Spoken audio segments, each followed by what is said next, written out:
Alright, what's up YouTube? Welcome to the stream. Today, I'm gonna be checking out Banjo-Kazooie. It's one of my all-time favorite games.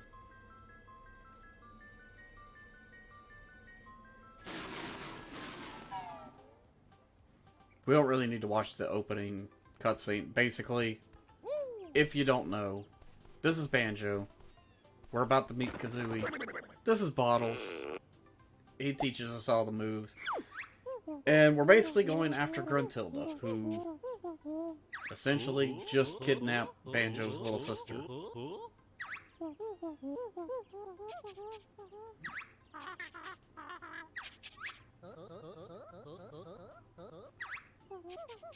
So, Banjo-Kazooie originally came out on the N64 a fucking long time ago.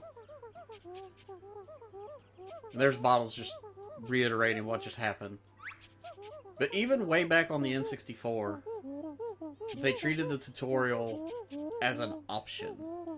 So like, right now you can press A and go through the tutorial, or you can press B, and we don't need the tutorial. So now we've unlocked all the moves that would normally have to be searched out here on Spiral Mountain.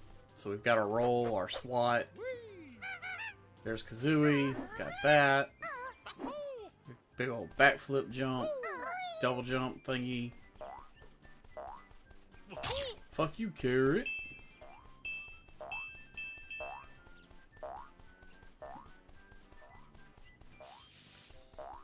So we really don't have to do anything around Spiral Mountain now, except locate the honeycomb pieces. Which there's one in each section that's like your reward for mastering each move. So like this section, this is the move that you would learn here.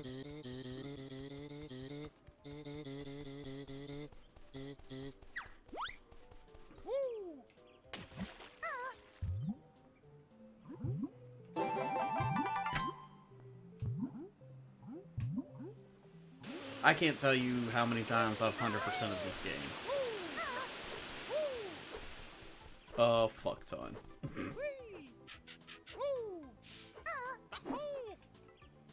Oh, it's that tree. I always forget what tree this one's on.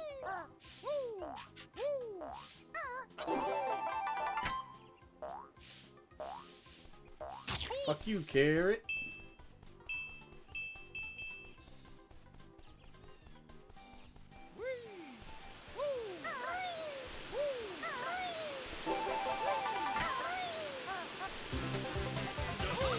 And every time you collect a new item, you get the little trinket, and it'll explain what it is. And they all have their own little unique voices. I'm sure some of them overlap, but they're so far and few between that you don't really pay attention to. Like, oh, I heard that one on the such and such whatever.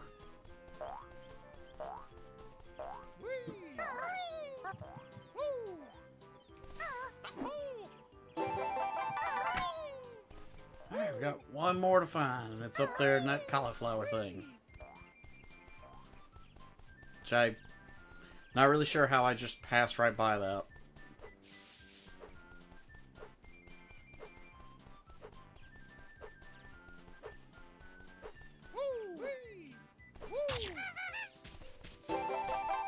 Alright, there we go. So for every 6 that you collect in this game, you get an extra HP point, or hit point. I guess HP point's a little redundant.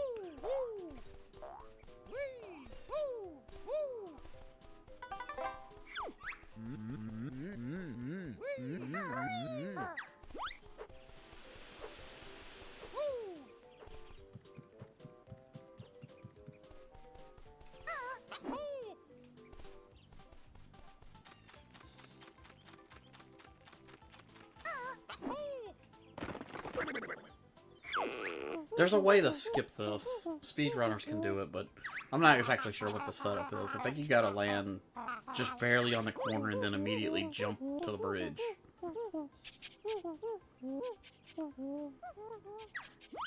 But it's all good. He's basically just saying, good job for learning everything Spiral Mountain, and he'll teach us more moves when we get inside.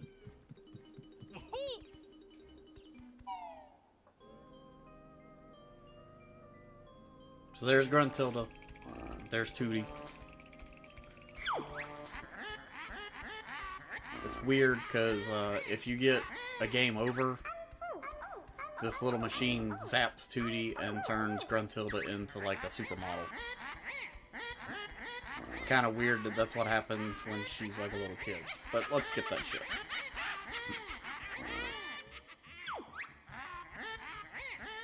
Gruntilda speaks in all rhymes in this game. And this is a Jiggy. These are like one of the two most important things in the whole fucking game. Because Jiggies are how we unlock levels.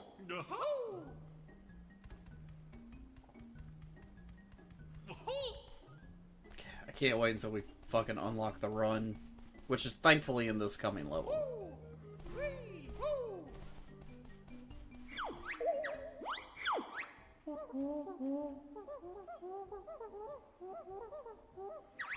Unfortunately, there's no way that I'm aware of to skip these little dialogue sections. You can just hold A to make them talk faster.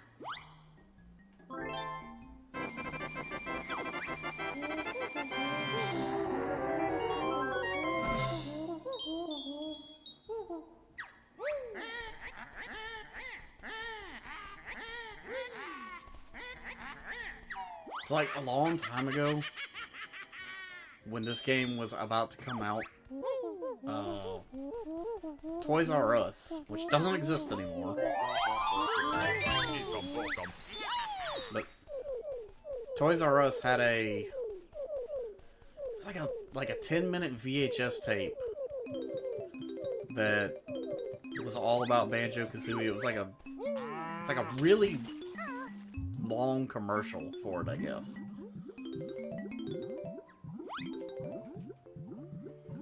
But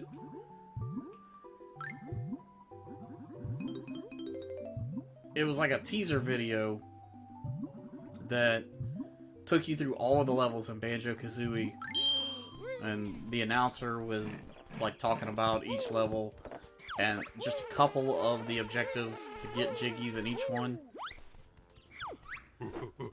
That thing's gotta be on YouTube somewhere, I would think.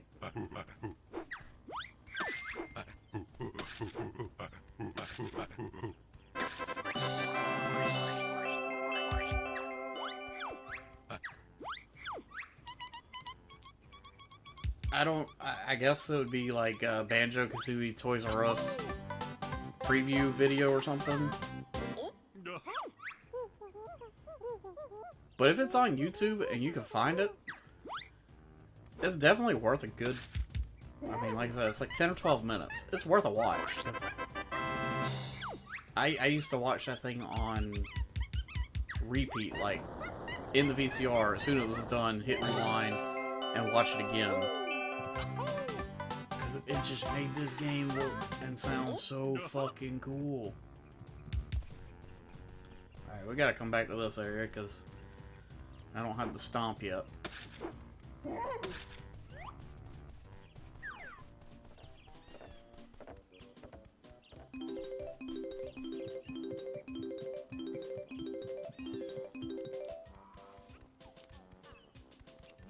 Fuck off, ant.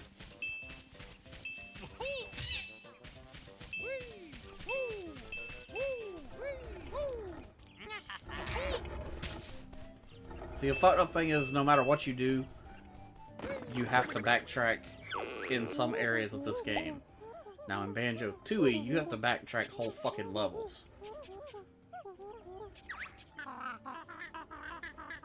But see, like, where I just was, where I gave the little monkey an orange, that molehill, if you saw it, that's where we learned how to shoot eggs.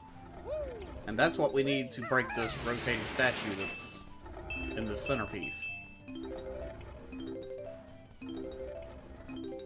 So when we learn eggs, we gotta come back over here for that.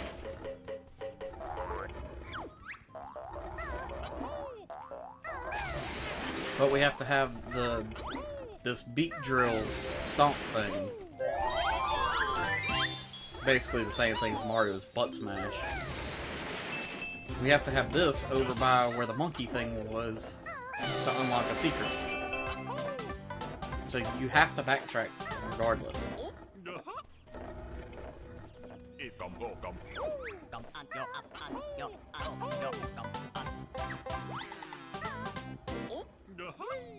And then speedrunners can do it, but I don't think you can do it in this version anyway. But there is a way to skip the termite hill without having to transform into the termite. So you don't have to come back to this part at all to do that.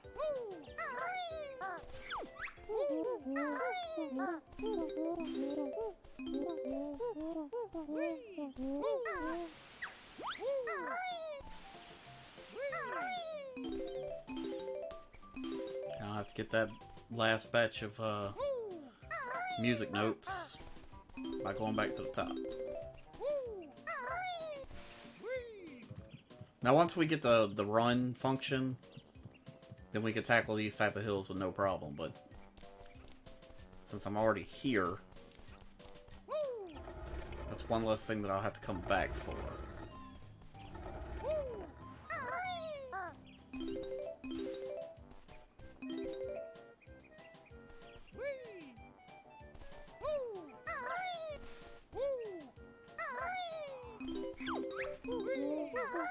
Yippee!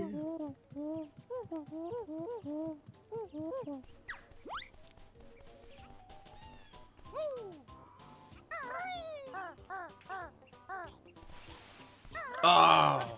I missed it. Oh well. That's kind of hard to do with the way the camera is positioned anyway, so that's fine. Alright, let's go get the Talon Trot, which is essentially this game's run mode. And then we'll head back over there and learn how to shoot eggs. And we'll clean this up. Honestly, I can burn through this game relatively quickly. So my guess is this is probably just going to be a 2-stream game. And after just finishing Sonic Colors yesterday, my idea with doing this is I just needed something that I don't really have to really think about. I mean, I can play this game on autopilot, essentially. And now we can run. Mumbo tokens, pretty important for most levels. Well, not most of them, but the majority of the levels, I think, have a Mumbo house. Or it might just be right at half, I don't know. But Mumbo needs a certain amount of tokens to control his magic, and when you give them to him, he will turn you into some other type of animal.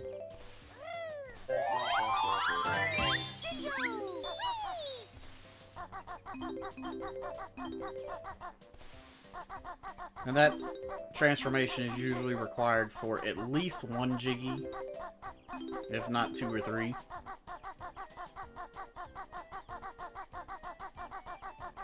Alright, almost got all 100 notes. And every level there's 100 notes. And the notes are used to unlock the doors to go deeper into Gruntilda's little mountain lair.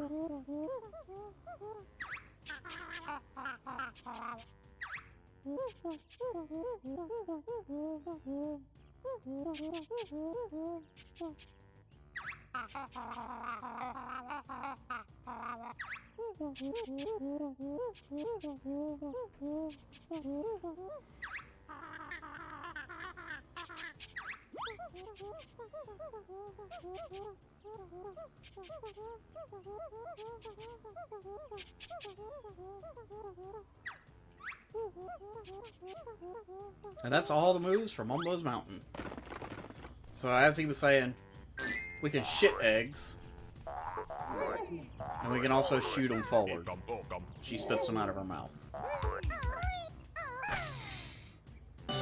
There's a Gruntilda button. There's one of those in every level.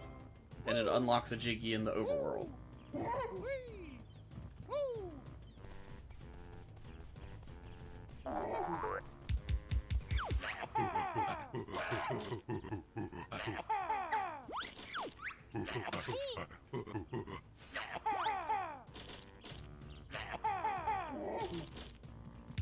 Why is this not registering?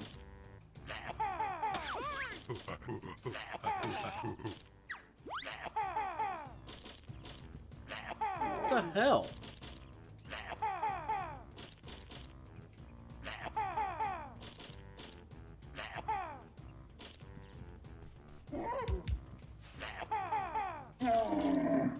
That is weird. I've never had it do that. Like, usually just...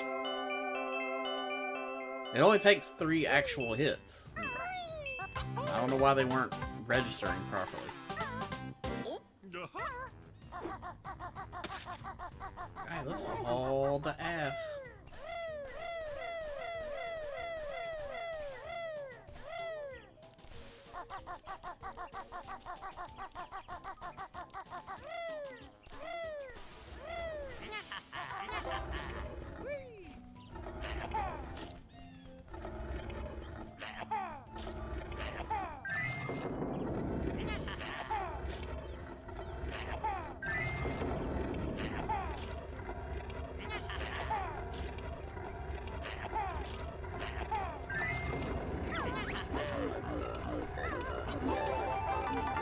I'm gonna save that last one so you can get that extra honeycomb piece.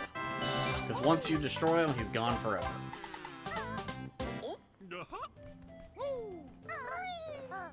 Alright, let's come over here.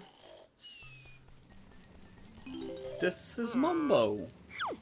Mumbo. He's the best shaman in all game.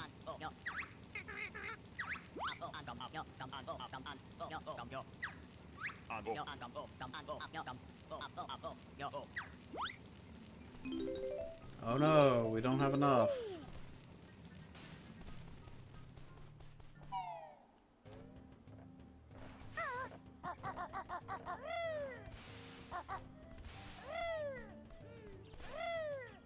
So this level very much teaches you how to do everything. It's like you come in here and you're like, oh hey, there's a Mumbo token. Oh, there's the path, it keeps going. Oh, can't make it.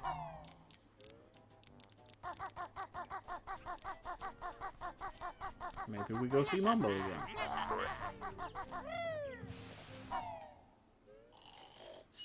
Because now we have enough tokens.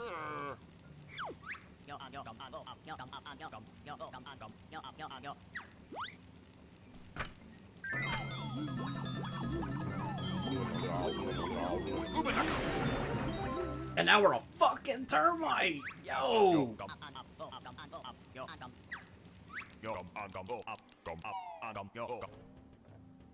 So, pretty much every time you transform on Mumbo, almost all of them do not have any type of attack functionality. So I can't destroy any enemies, I can't fight anything, nothing. There's only one transformation that has an attack. Oh, we got all 100 notes.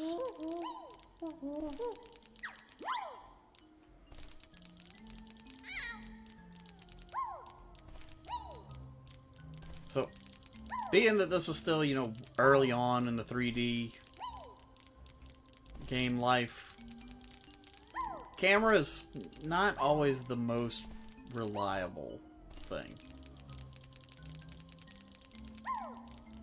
Like, in here, I have no control over the camera. It's in the fixed position, and you're really just relying on being able to see your shadow to make sure that you land your jumps.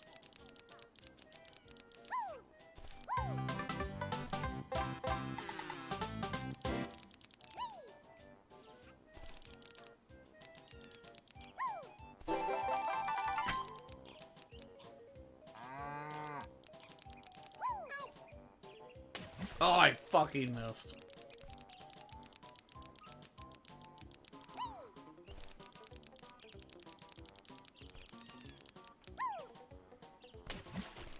You can make this jump. I just can't get the camera lined up right.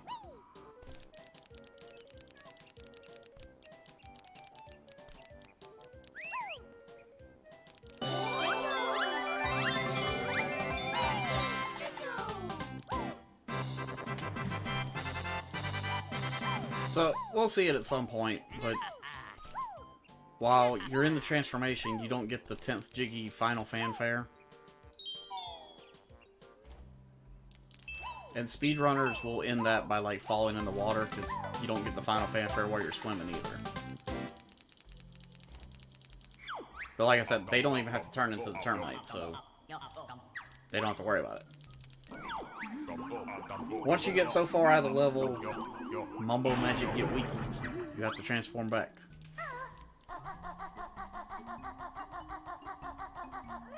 Yeah, we're off to a really good start. I'll try not to do that too often. This is the weird Bottles molehill, because he doesn't actually teach you a move, he just tells you about the door.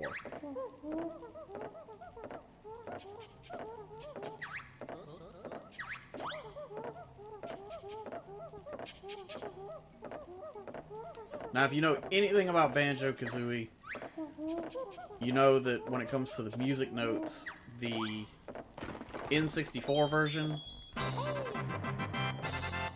they now say it was like a bug in the programming, but I mean, they outright say that this is how it is in the game, like Bottles tells you that. But if you don't collect all 100 notes and you leave a level, then you have to start all over. Now, like, if you get like 67 of them you leave, it records that 67. But you have to start over. Like, all the notes reappear. When they moved it over to Xbox, they fixed that. Now, that's Bryn Tilda. We don't even need to bother with her.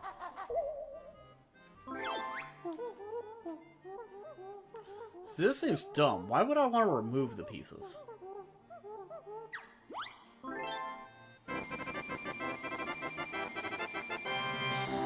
There's no reason I can think of that I would ever want to remove the piece. And then once it's completed, you can't remove them anyway. So it's not like you can come back and, like, alright, I'm just going to take a couple pieces from here and go put them in this one so I don't unlock this level now. That's not how it works. That's not how it works at all.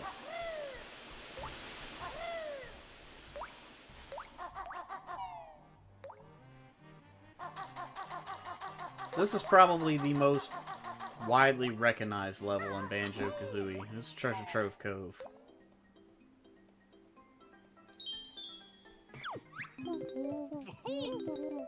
This is also where you learn, like, the best fucking move. It's how to fly.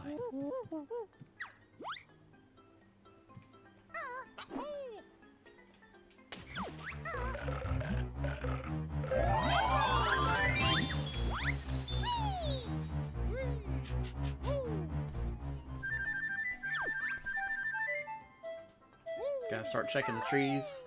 So normally that mountain over there shouldn't be elevated.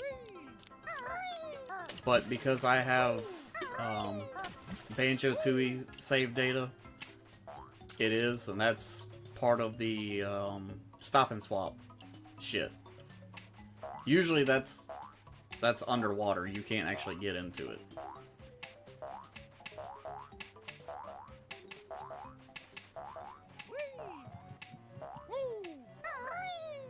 But I think if it detects that you have either Banjo-Tooie save data or Nuts and Bolts save data, I think it unlocks the stop and swap option in here because they put the functionality back in where it actually works in these versions. And like Nuts and Bolts, you can get exclusive car parts and stuff.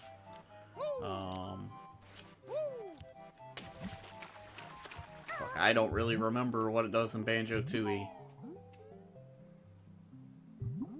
I think it's just cosmetic stuff in Banjo-Tooie. Like, I know one of the stop and swap items is the ice key. And the ice key is what will start the process of turning Kazooie into a dragon in Banjo-Tooie.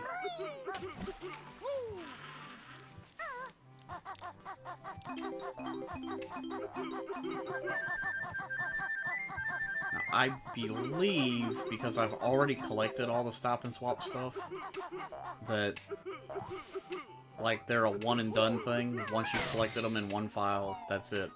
you can't collect them anymore. I think unless I completely wipe the save data, like for everything, and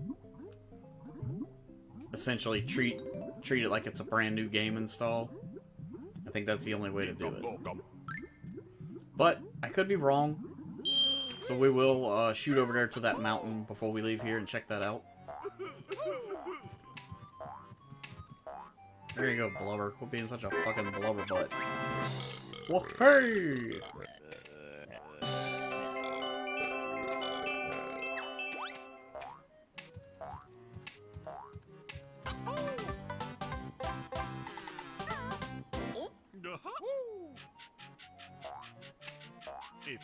Now, the first 2 or 3 levels of this, Mumbo's Mountain, Treasure Trove Cove, and kind of to an extent, Clanker's Cavern, the Jiggies go really fast. But when you get like Rusty Bucket Bay, I mean, you gotta fucking work for them. And Click Clock Wood, oh, Click Clock Wood is the longest, and it's actually one of my favorite levels in the entire franchise.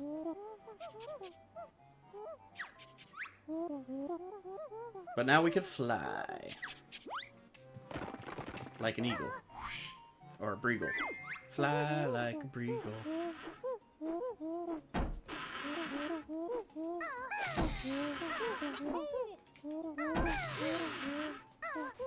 Ooh, that was a close one.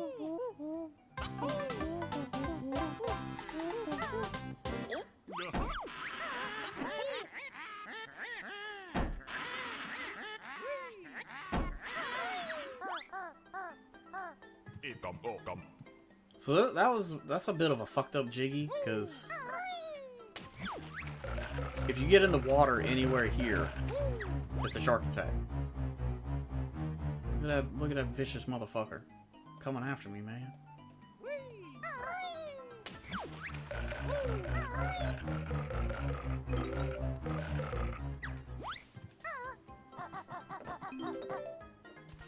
These are fucking tricky notes to get.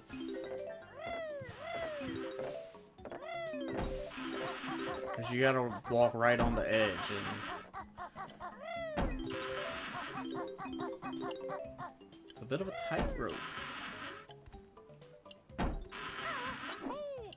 Give me the mumbo tokens.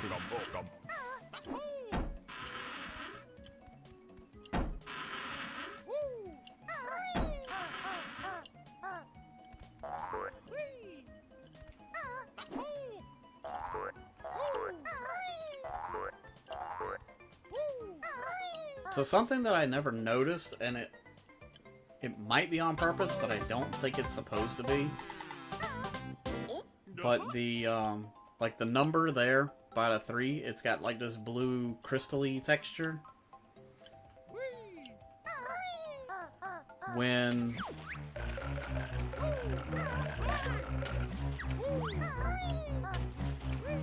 we were in Mumbo's Mountain, like the life counter and there's another number on the right corner of the screen that's also like a blue. It was actually using the egg color, the egg texture, because it was blue and speckled. What's in here? No, it's just eggs.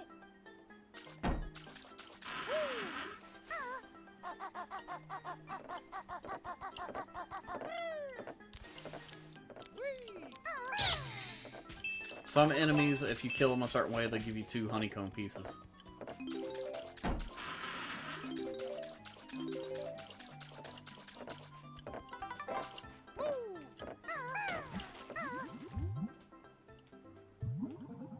Don't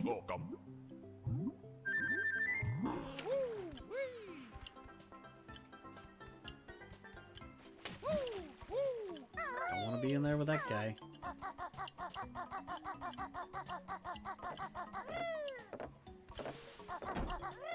Alright, we're just kind of all over the place in this level. I don't really have a specific route that I follow, you know, like a speedrunner would. I just kind of run around.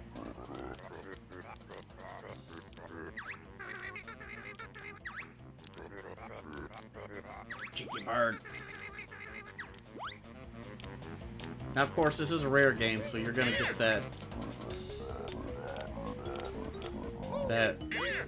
witty, rare humor.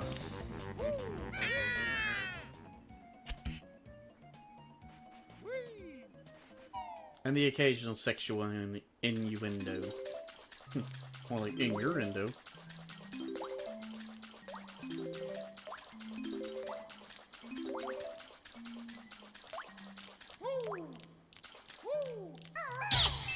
Bam! Double whammy! Yeah, so the crabs, if you kill them with the beak smash, they give you 2 HP. If you kill them any other way, they just give you 1.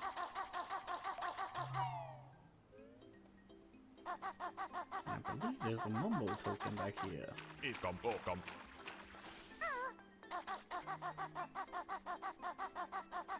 And we were just outside of the trigger for, Snackers. That's the name of the shark.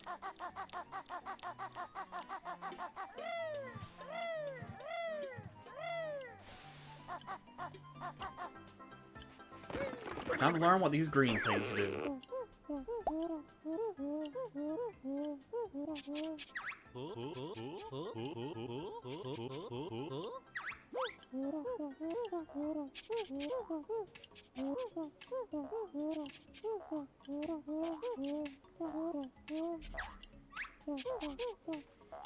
And that's all the moves for this one.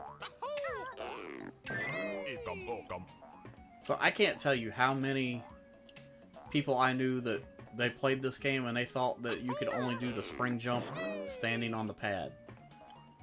When they saw me do this, they were like, "What the fuck, dude? I never knew that!"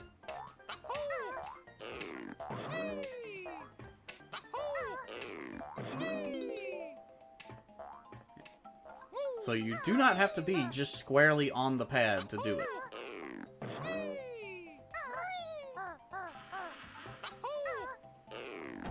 I fucked that up.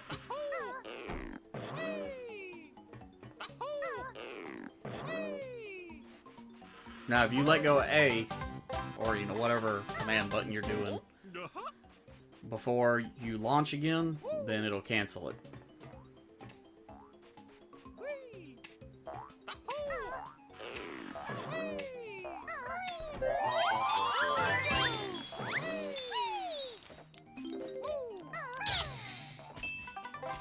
Also, the Xbox greatly improved the draw distance, because on the N64 you could not see... I think you could see the honeycomb piece, but you could not see the chest floating below it.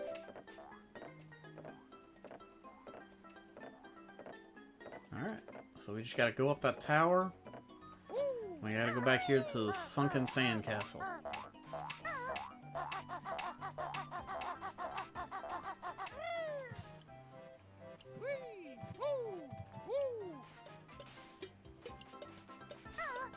Collect these notes before we head to the sandcastle, just so we don't have to come back up here.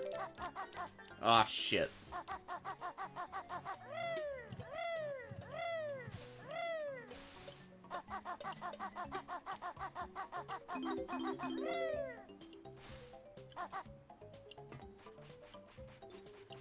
There he is. What's your name? Leaky, I think.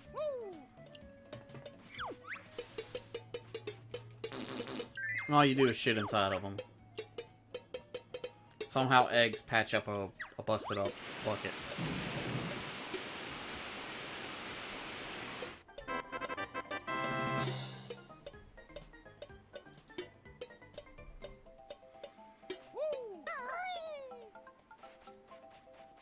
Now we did kind of sort of fuck up. Typically, most people get these before draining it so they can just swim into them, but you can hop up there like that.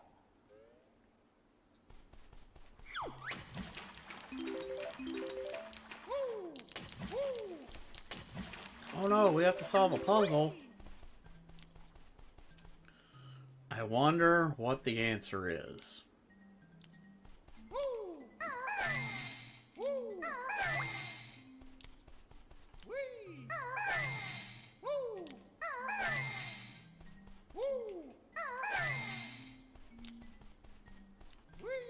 And for those that know, this is also where you would come to put in any cheats that get unlocked later on.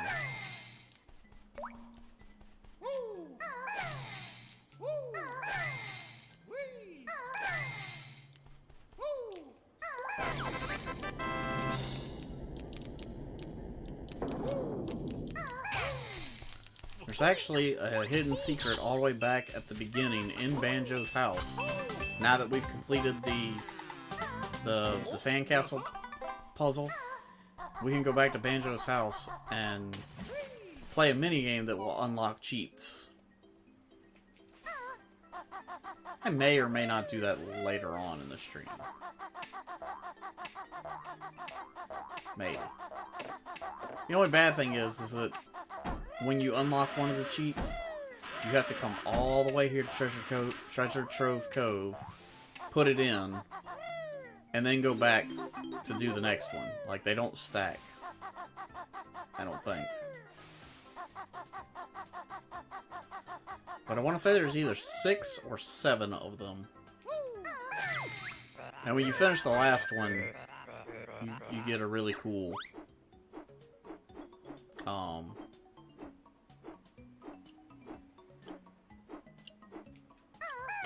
transformation. You know, the ones leading up to that are your generic, like, big head mode, big hand mode, big head and big hand mode.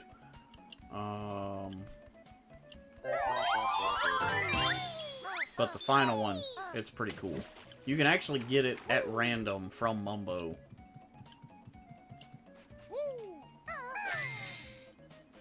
But of all the times that I played Banjo-Kazooie, which is probably,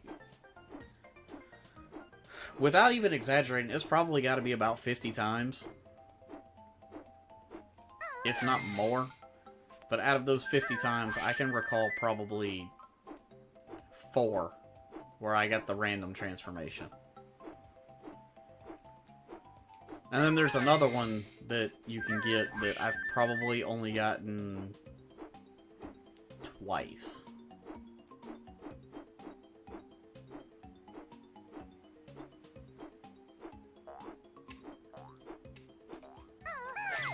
Oh no, where's it at?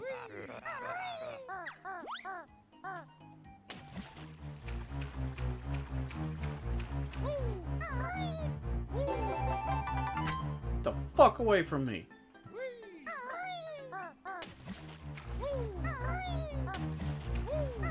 You can kind of go a little bit faster by jumping out and doing the whatever that glide functionality is.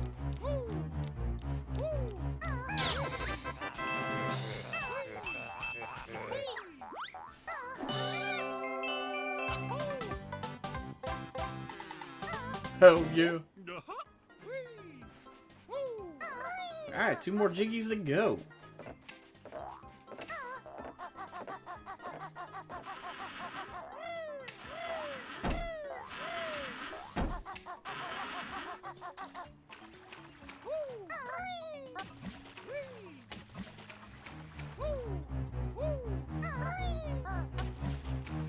Did we get both honeycomb pieces already?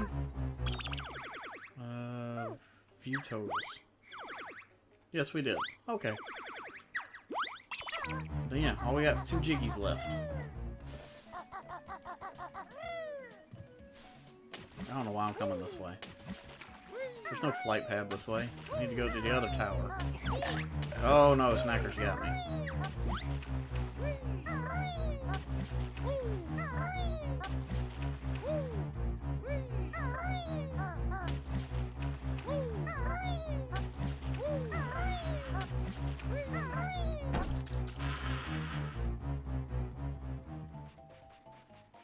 There is a way to temporarily kill Snackers. You can shoot them with eggs. but if you're actively trying to avoid him, he's not an issue.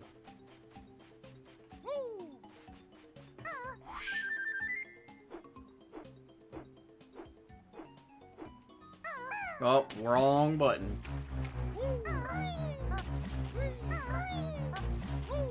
So if you hold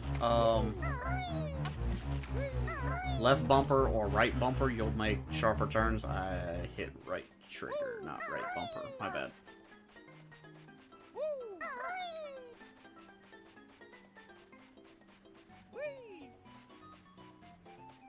But the good thing is that we don't actually waste any feathers taking off.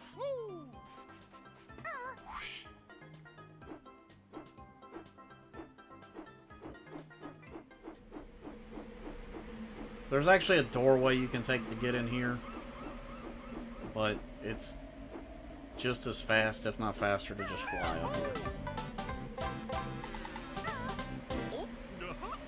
Alright, that's our Jiggy.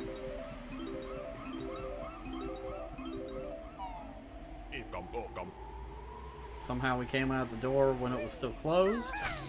There's our Grunty switch.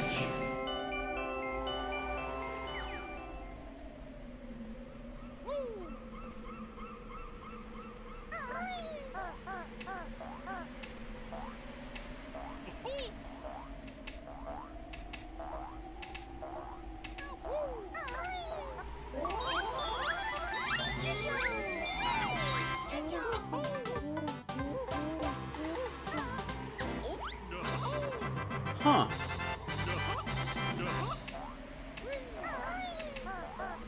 I should have already had that unlocked, but I don't know, maybe,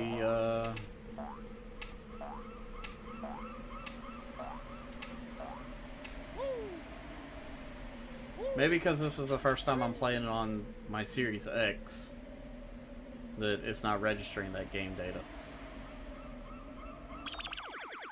Alright, damn, I'm still missing 9.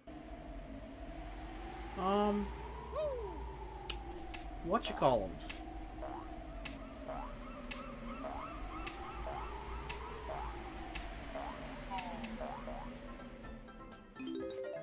Eight whatchamacallums.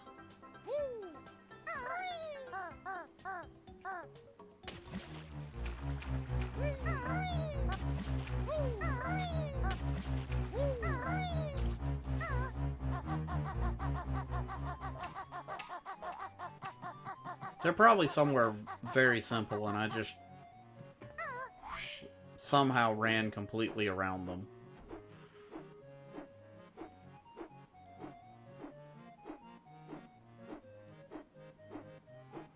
Good thing is we can kind of do a little flyby.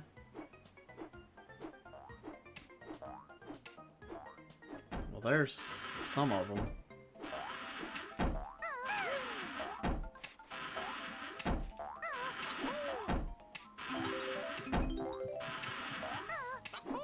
But now where are the other 3?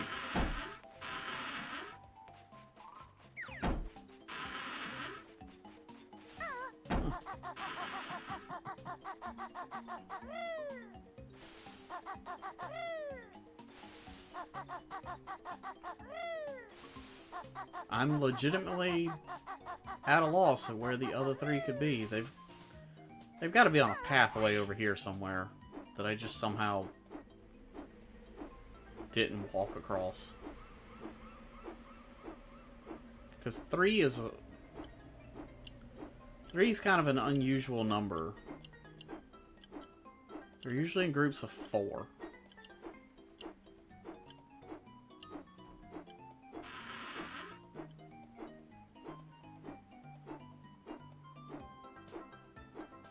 But they're also usually pretty easy to spot.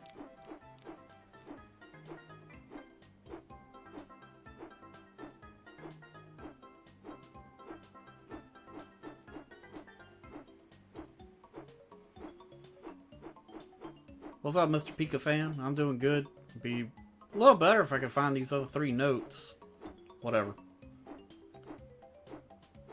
Let's go see if it, respawn the egg over here, and then I'll try to find the notes again.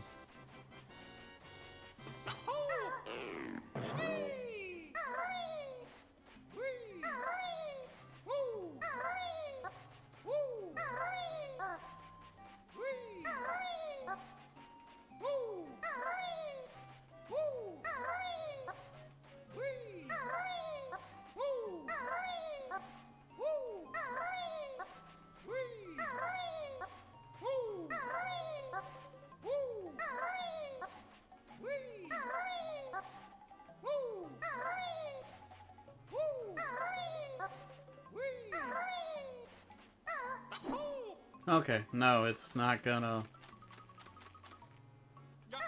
show the stop and swap items. So I was right. Once you've got them in one file, they're gone forever.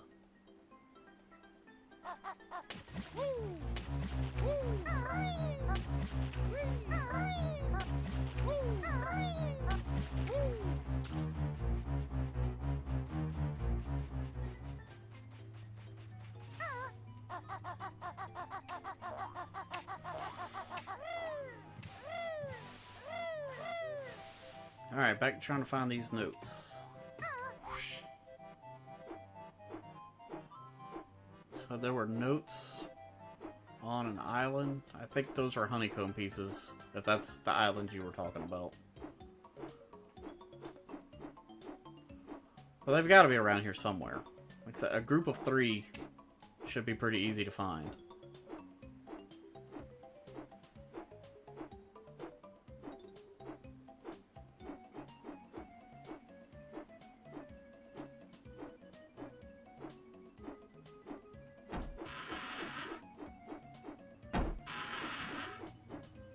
Not in that chest.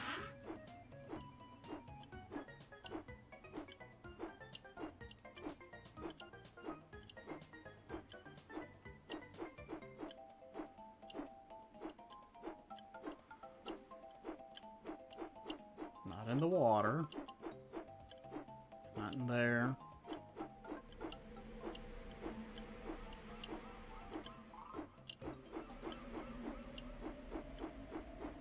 Oh, there they are. Damn, how did I miss those?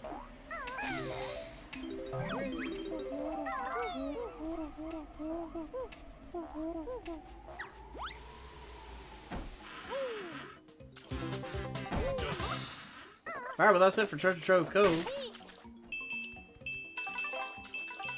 Let's get the hell out of here and go find the next world.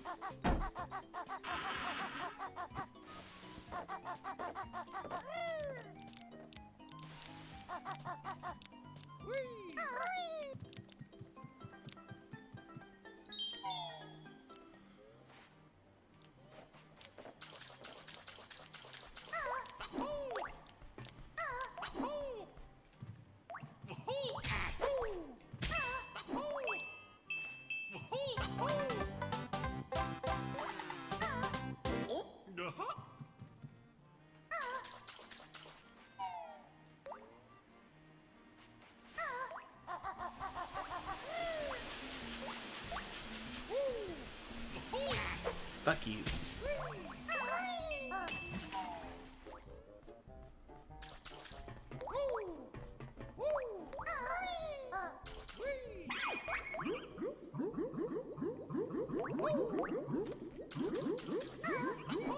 I don't really ever use the warp pots, except for the one that takes you from all the way up at Click Clock Wood down to back here, but I don't know, I still like to unlock them.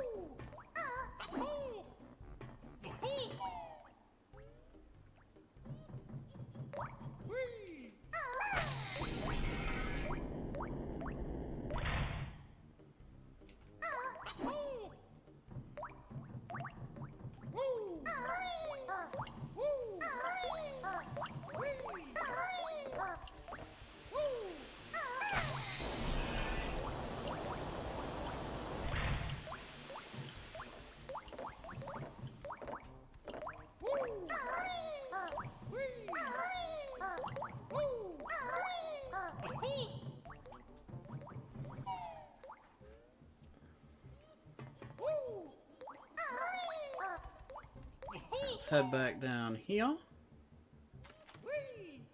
So we can unlock this one. Shut up, Grunty. Nobody likes you.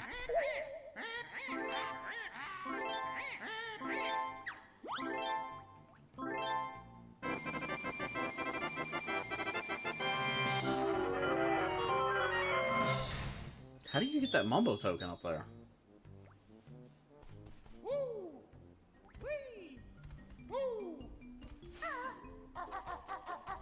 Of all the times I've played this, I don't think I've ever noticed that Mumbo token.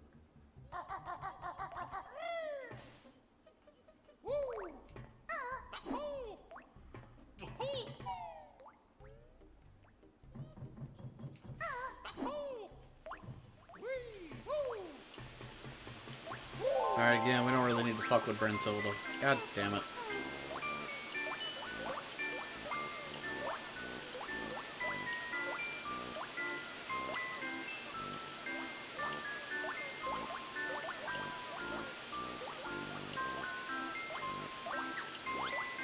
No, I don't really want to hear him.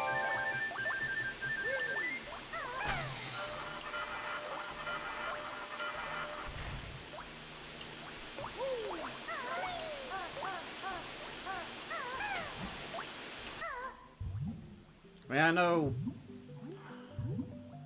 some of the shit's random and talking to her can come in handy in the quiz show thing.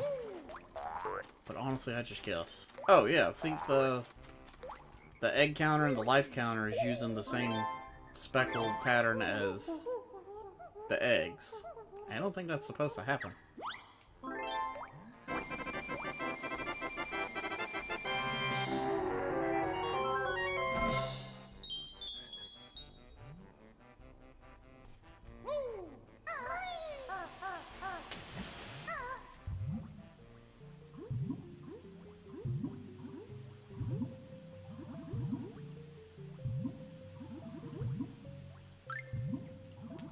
So one thing that I've noticed about playing this game compared to the last two games I played on stream is that there's really no loading areas. So there's really nowhere good for me to, like, grab a quick drink of water or something.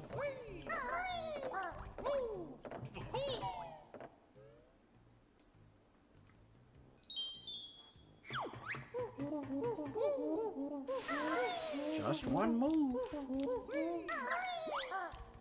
Crab almost got me.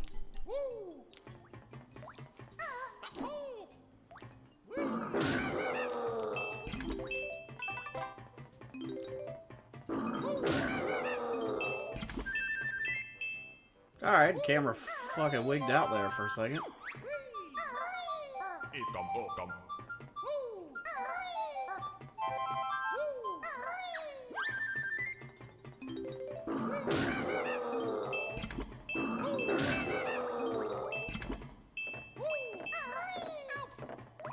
Hey, what's up?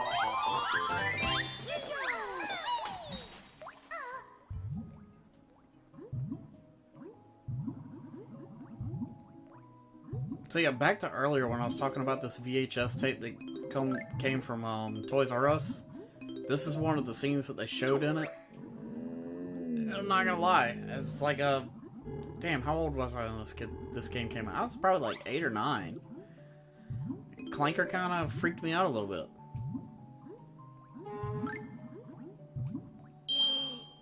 But, I mean, you also have to factor in that back then, Clanker was probably, like, the biggest thing I'd seen in a video game, period. And without having any context, you'd be thinking, like, oh shit, I gotta fight that thing?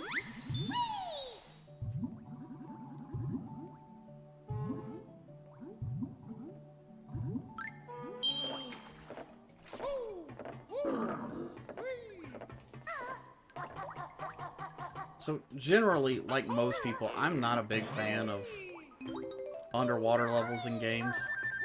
I understand that they are a necessary evil.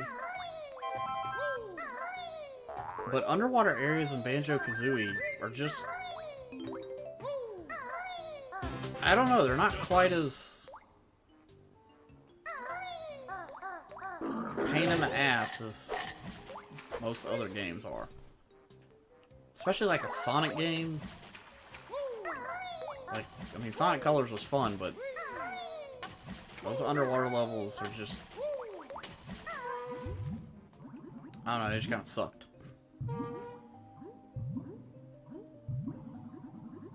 not ready for that. One of these pipes has notes in it. I think it's that one on the far wall.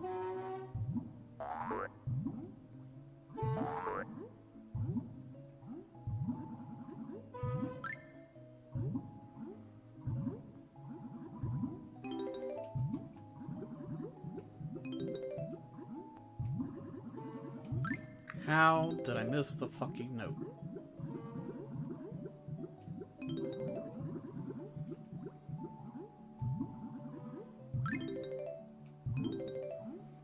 Alright, we gotta hustle back to the surface.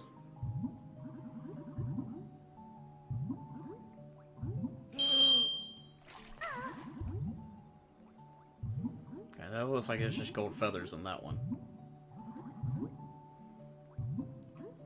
I don't think there's a Jiggy hidden on any of those pipes. I think we already got the Jiggy that was kind of in a pipe.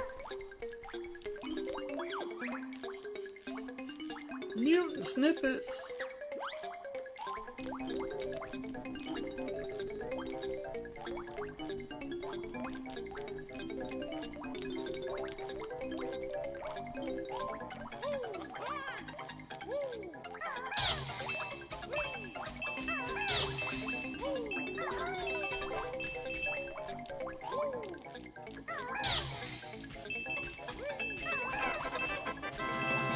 Easy peasy.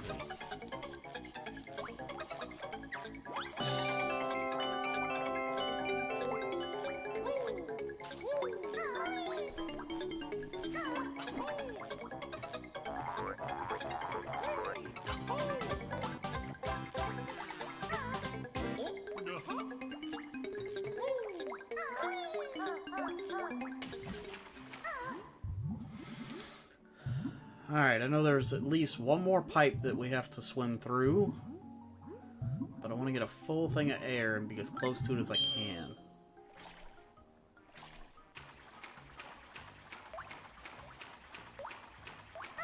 Because this one, you have to go all the way down to the end and come all the way back.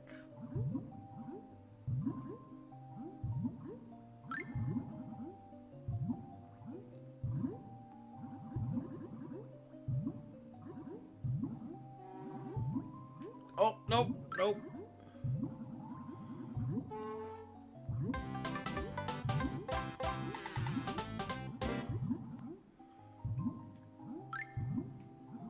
Also, this is like the only time you get to do the camera like this, where Banjo's coming right at you.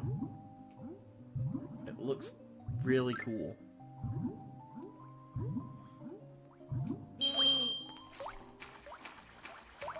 Alright, let's dive down to do one more thing. And hopefully we can do it in just one pass.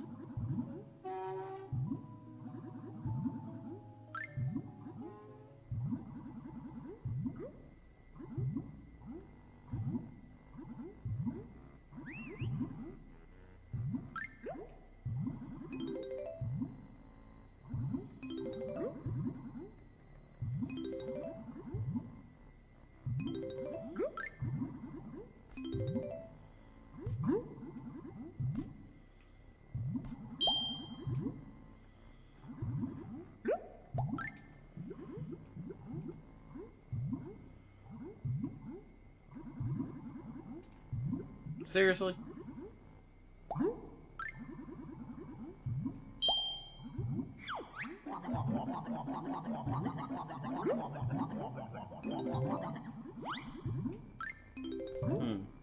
He's Gloop, and he blows bubbles.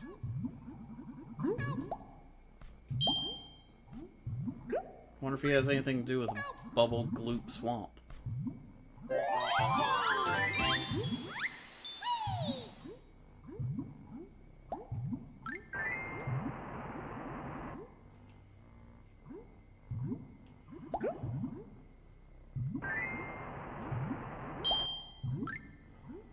Oh yeah, we're good. So that's everything's got to be done down there. Notes, Jiggy, and raise Clanker up to the surface.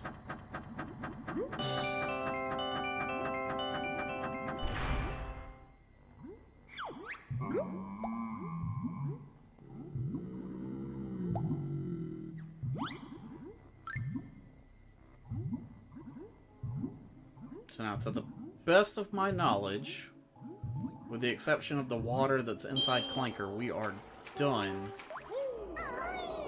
with the water shit out here.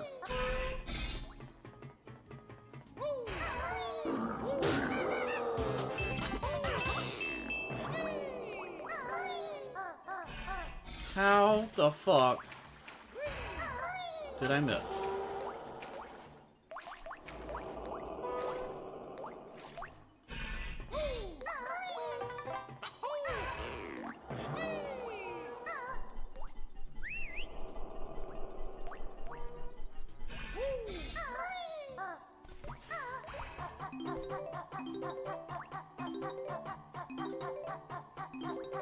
And unfortunately, you have to come to this part twice.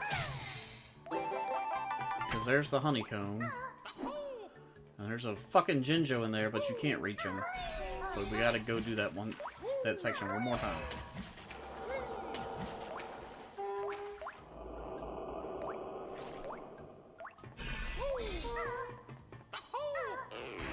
Like I said, Mumbo's Mountain.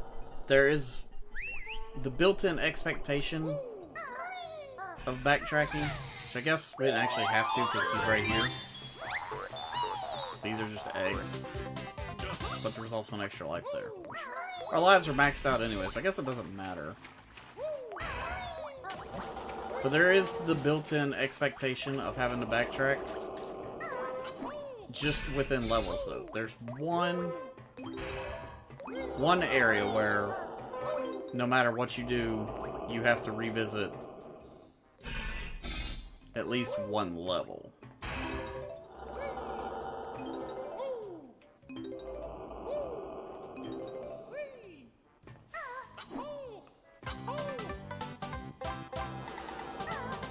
It really doesn't matter what order you do the levels in.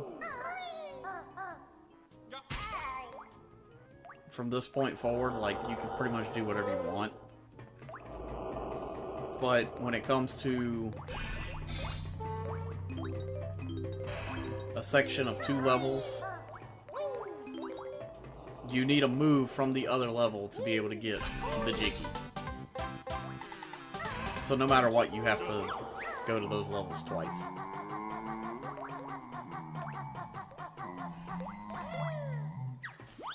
Yeah, Clanker, your teeth hurt. I'm getting to it.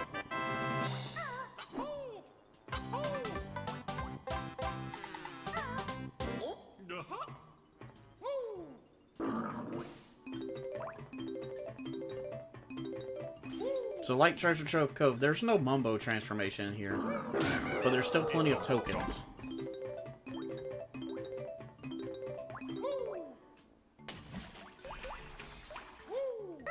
And they just go up by 5 each time, so we've got more than enough to do the next round. And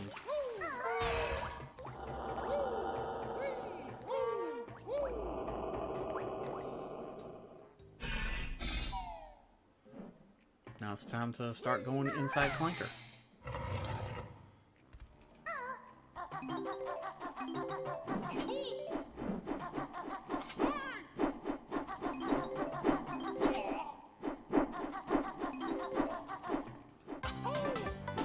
Not a big deal. There's a way that you could kind of weave in and out and not get hit with those, but whatever.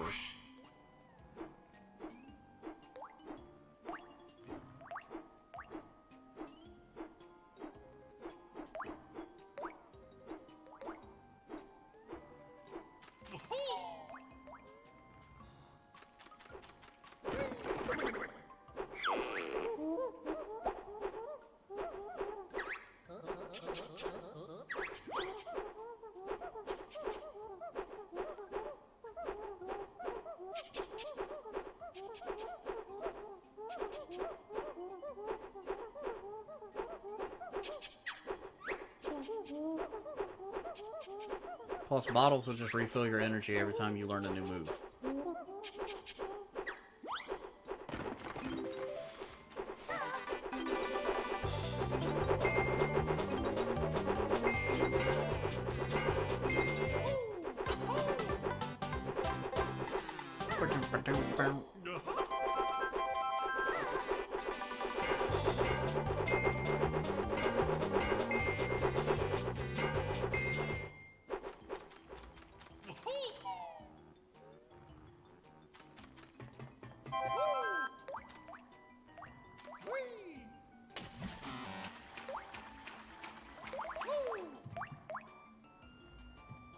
There it is.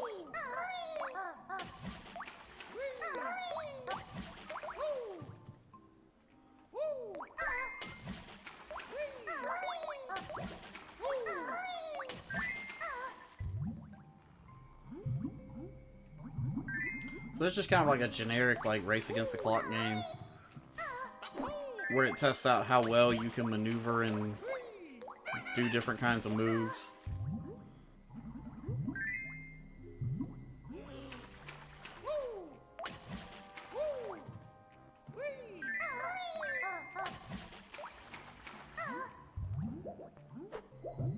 But, I mean, as you can see, there's plenty of time.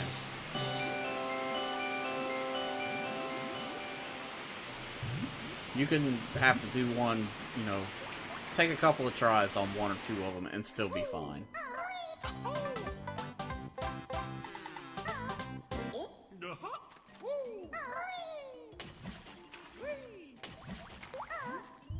Alright, there's not much left to do in Clanker's Cavern. I mean, I gotta come back this way.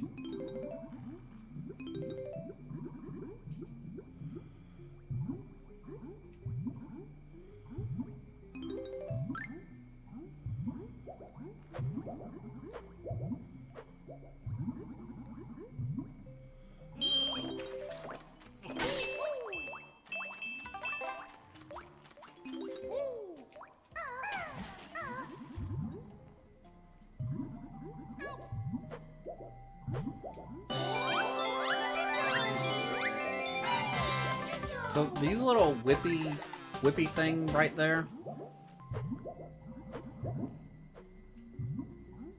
they always made me think of, there was a Ren and Stimpy game. I want to say it was the one on the Super Nintendo. It might have been on the Genesis, or I don't know, it could have been on both.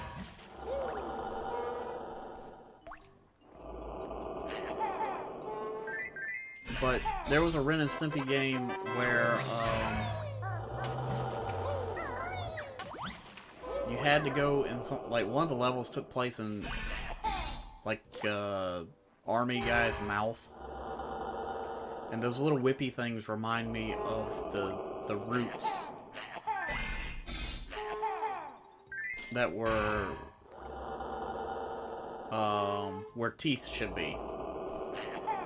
And they could attack you.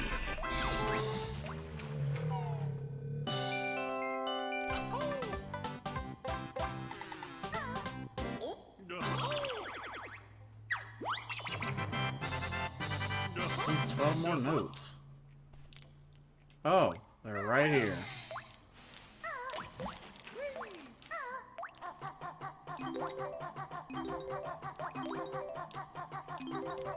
There's a Mumbo token up there, but I'm not going to worry about that.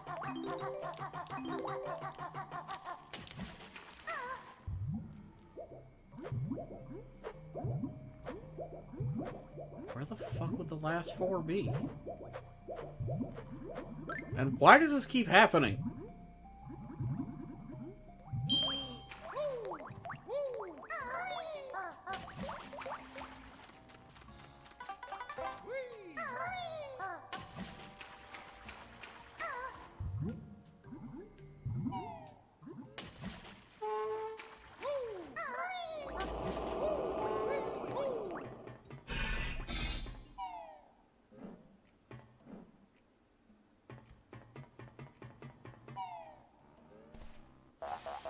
Nope, those are eggs. Fuck.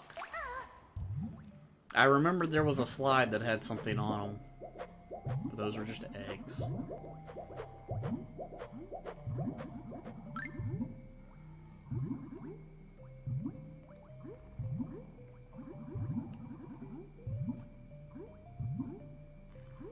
Well, I fucked that all up. Somehow I just grazed right along the edge of the hole. And you never just want to make it to the edge of the hole. I mean, you gotta get in there.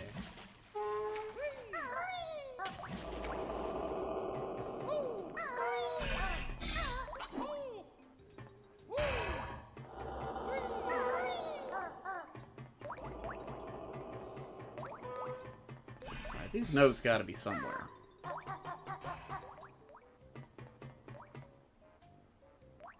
There they are.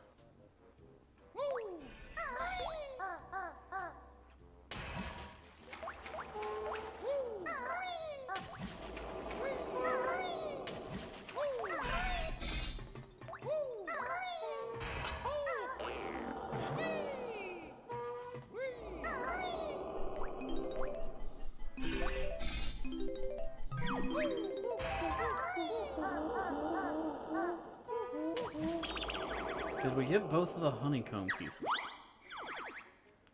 No, we did not.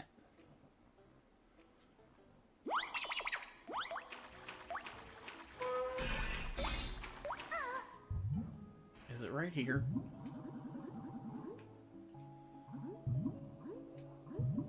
Yes, it is.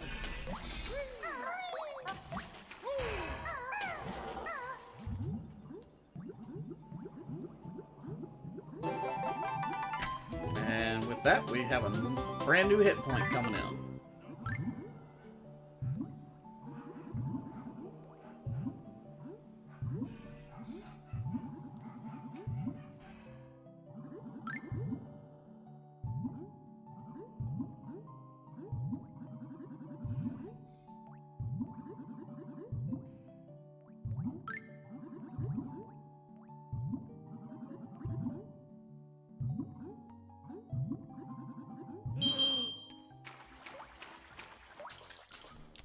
Alright, let's make our way. Oh, shit.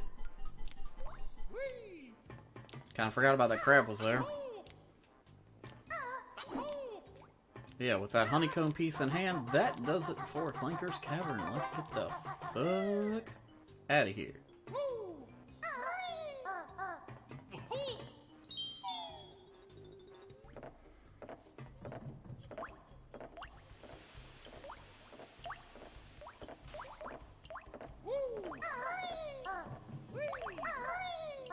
Alright, so I'm going to head to where the entrance of Bubble Gloop Swamp is. And then I'm going to take a quick break.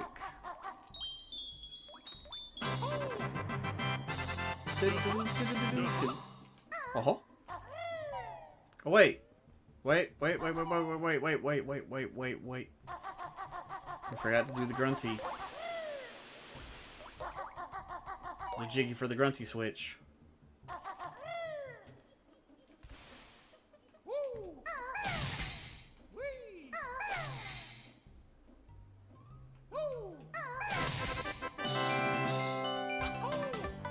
Nice. Now we'll head to Bubble Gloop Swamp. Bubble Gloop Swamp. Damn, that's hard to say.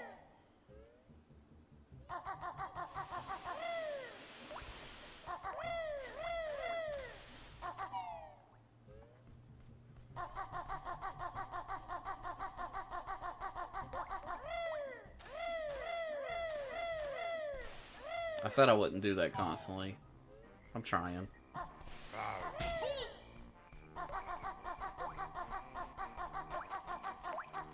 Alright, so here's the deal with the swamp. Let's just go ahead and get it over with. You jump in and it's filled with piranhas.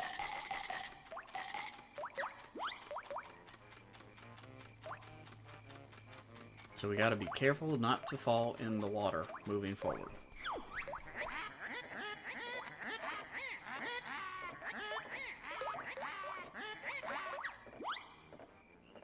Well, thank you for that wise wisdom, Grunty. That was marvelous. Alright, like I said, I'm gonna take a quick break.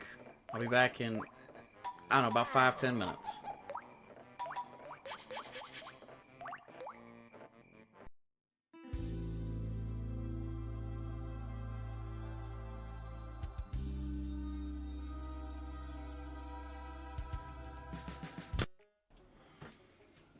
Okay, that took a little longer than I expected it to, but now we're back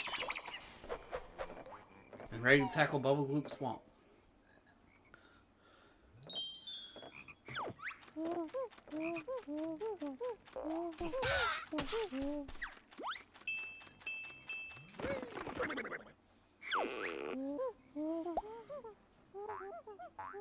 So, it's no secret that I really enjoy, like, the circle water cartridges.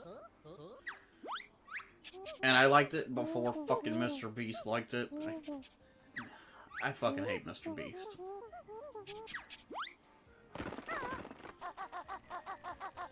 Like, all the good shit that he does, you know, good for him. But he just rubs me the wrong way. But I got a new flavor that came in the mail a couple days ago. It's blueberry sweet tea, or just blueberry tea, I don't know, but it's sweet. And it's so fucking good. Like, their regular sweet tea flavor, I don't really like, because it just kind of tastes like instant tea, which is not great. And I got the raspberry tea, and raspberry tea is like my favorite additive for tea, is raspberry syrup. But it had I don't know, it just didn't quite taste like real raspberry tea. But this blueberry tea is fucking great. So I have Circle on a monthly subscription. And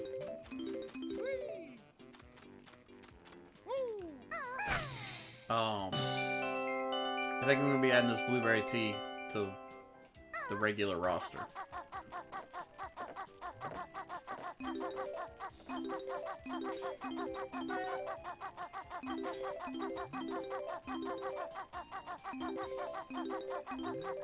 Oh fuck.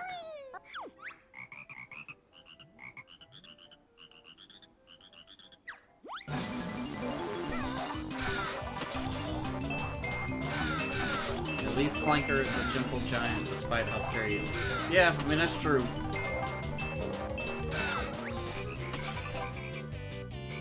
Like I said, when I was, swimming up to him when we were in Clanker's Cavern, in that Toys R Us video, I thought Clanker was gonna be the boss, and it was kind of cool that he ended up not being the boss. Alright, so this is a fucking time Jiggy. There's 2 of these in the level.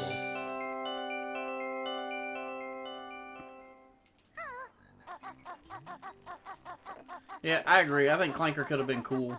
Would have been nice if they'd have brought him back in Banjo-Tooie. Or, in Banjo Nuts and Bolts, there's like a minor reference to him. He's like a sculpture on a wall in the museum or something. But I think if we ever get a Banjo 3, because I don't count Nuts and Bolts as Banjo 3, but if we ever get a Banjo 3E, I'd really like to see him do something else with Clanker. I mean, they brought Boggy and all that shit back in the second one. They need to bring back Clanker, and as much as I kind of hate to admit it, they need to bring back Brentilda as well. But maybe not in just here's some mostly useless information that you're not really even going to use.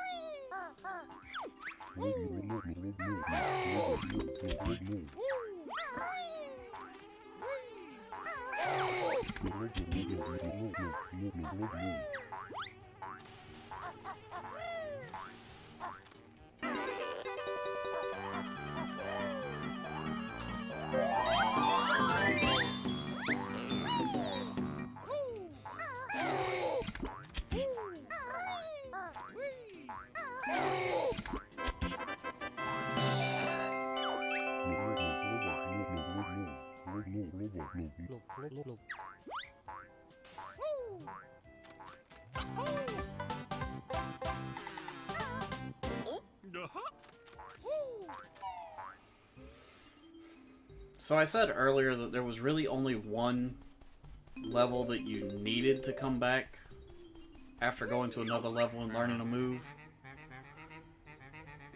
While that's true, I'm gonna be returning to this level after learning that same move later on, because it just makes it easier. I was not fucking paying attention at all. So I'm just gonna go out here and... Oh, okay.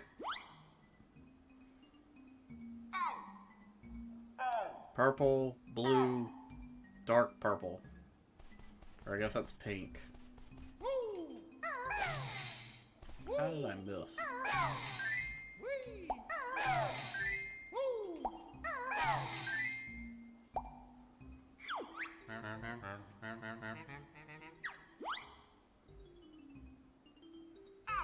Red, light blue, red, dark blue, purple. Red, light blue, red, dark blue, purple.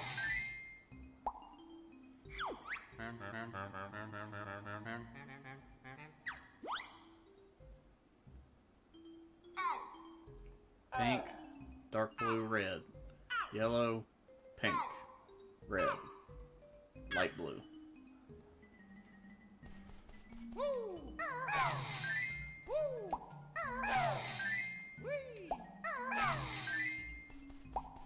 Oh shit, what was next? Was it light blue? Nope.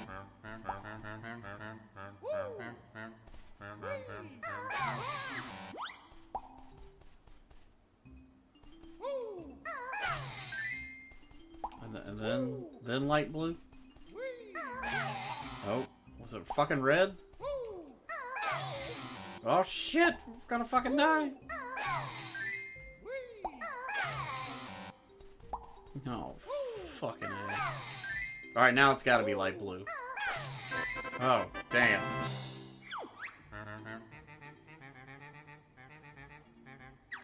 I suppose I could have somewhat cheated and just watched the stream delay. Oh well.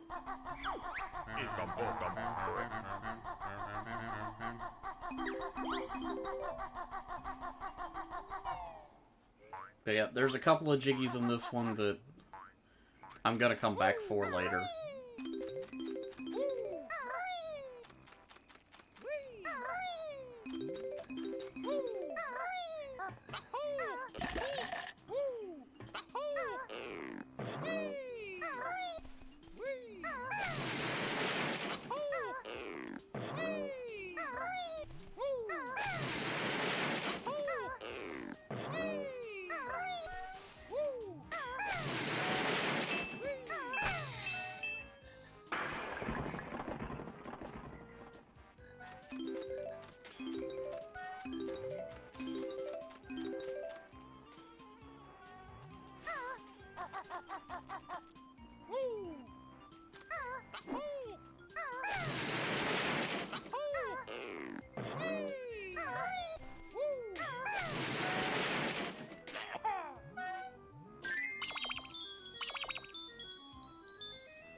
I could really use some honey pieces.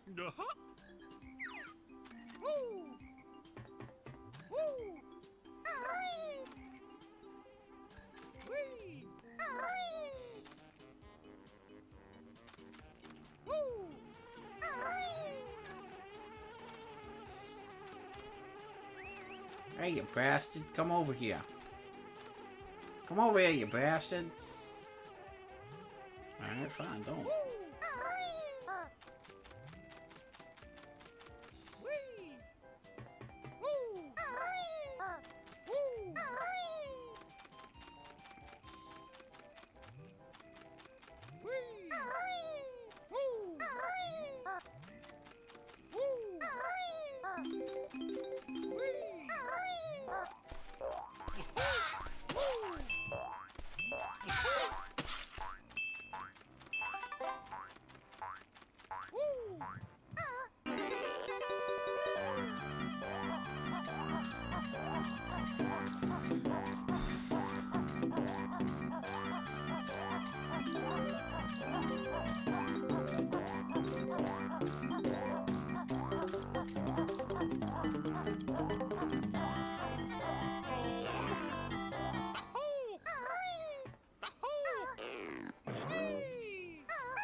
Weird, that doesn't usually take 2 ground pounds.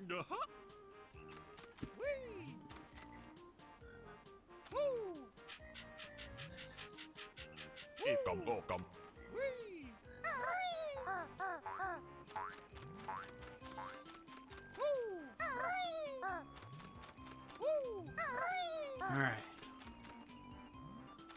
Other than kind of weaseling my way over here to get stuff, which I can't get all that with the limited health I've got, that's really about all I can do in this level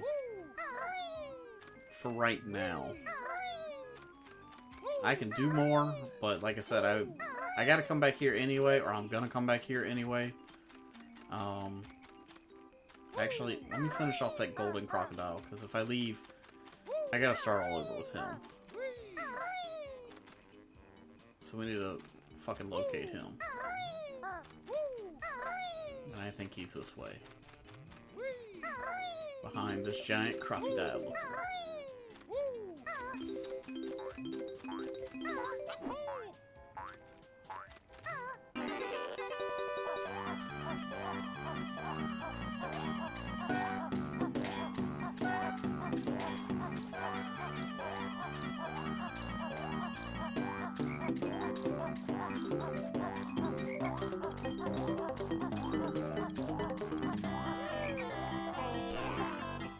That's some bullshit.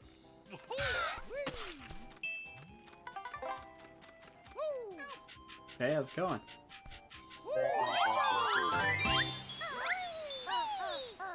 Oh, do Jinjos reset when I leave? Oh, I don't remember.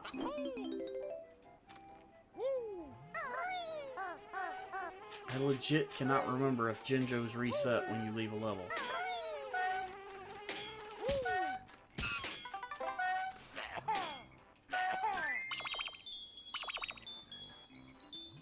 Now we gotta go back over there to the fucking turtle.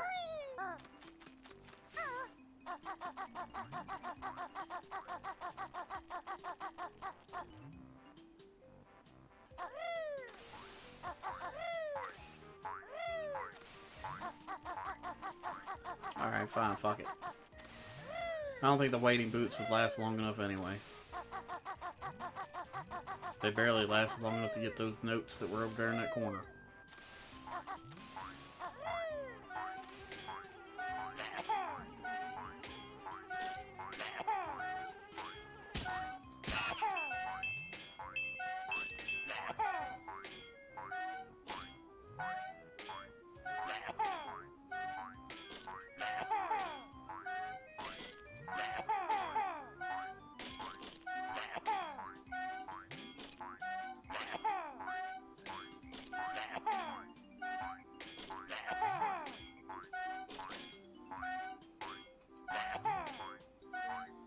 Alright, fuck it. Let's just go over there.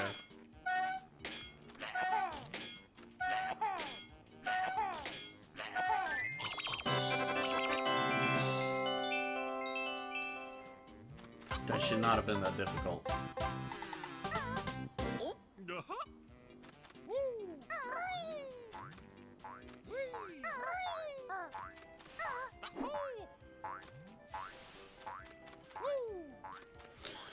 Alright, well that's all we're gonna tackle in here.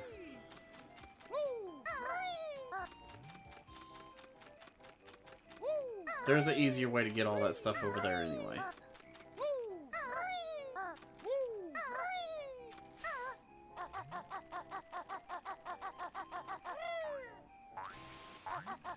I am gonna go collect that honey piece though.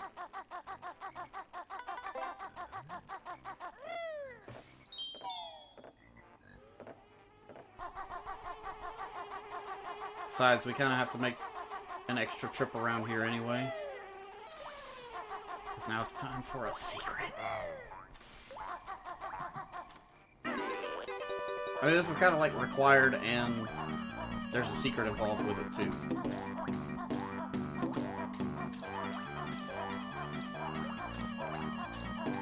But this is where we gotta go to unlock the next level, which has the move.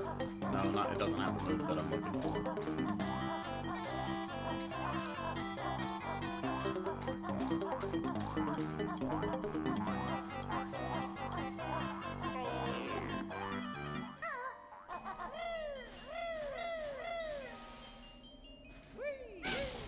Do want to break that, though, for later.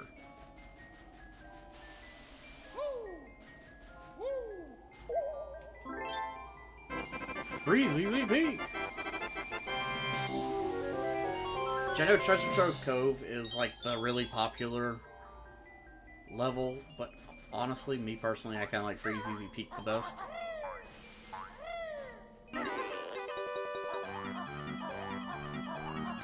Which is kind of strange because I'm not typically a big fan of ice levels.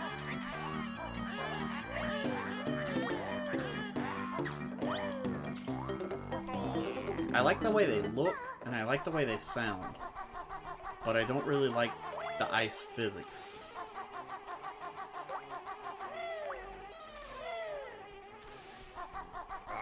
Like, Ice Cap Zone is one of the best tracks in Sonic history. But then again, Sonic doesn't really have ice physics. At least not Sonic 3.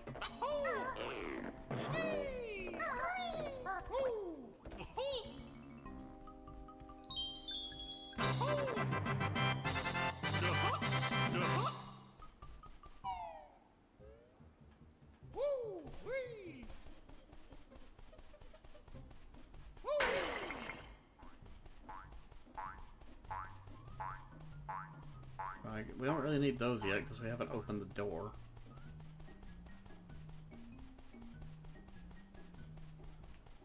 Wombo token?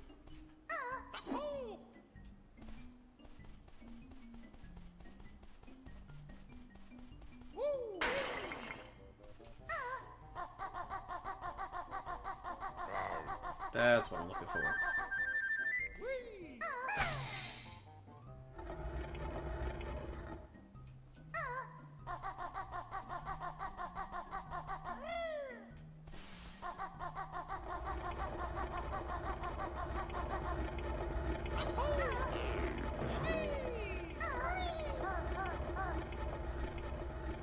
I'm gonna try this, but I don't know if it can be done in the Xbox version.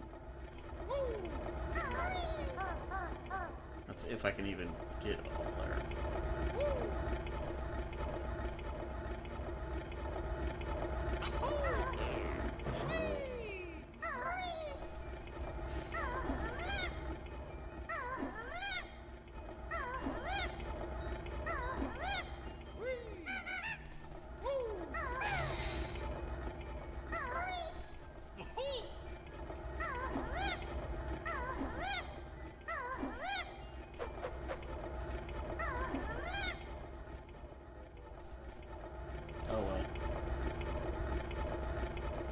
Let's do what this is actually intended for, and that's to jump inside this vase.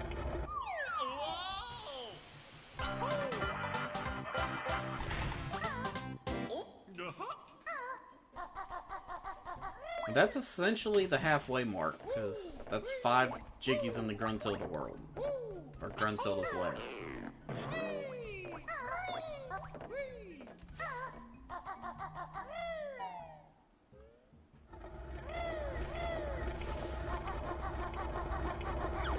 There's nothing else that we can do right here on this floor, so let's keep on venturing up.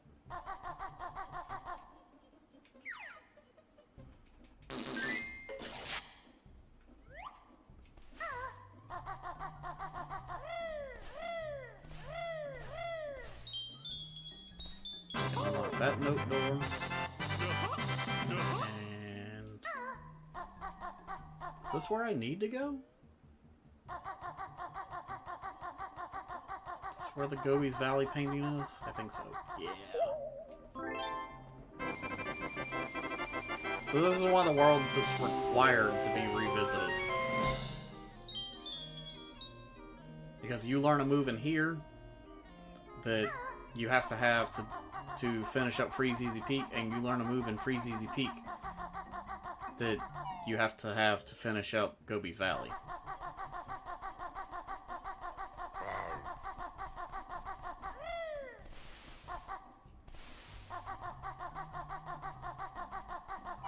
So because Gobi's Valley is halfway between Bubble Gloop Swamp, and Freeze Easy Peak, I typically do Gobi's Valley first.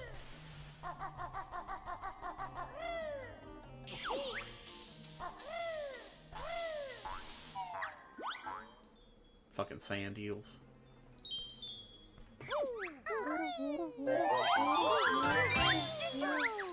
Because once I get the move that's in here, then I can go back to Bubble Gloop Swamp, finish that up, then go to Freeze Easy Peak, finish all of that, get the move in there, double back here, finish this up, and then we can move on completely from there.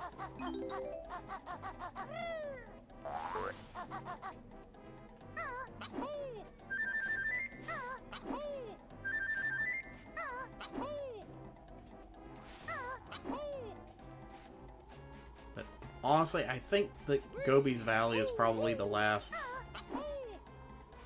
somewhat short level. Like, after this, they start getting a little more in-depth. See that cave over there where those notes are? That's where another stop and swap egg would be.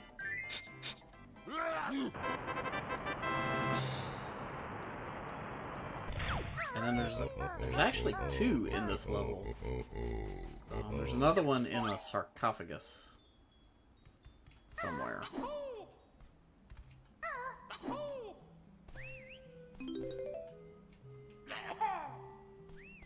Oh, that's great. We're gonna run out of eggs.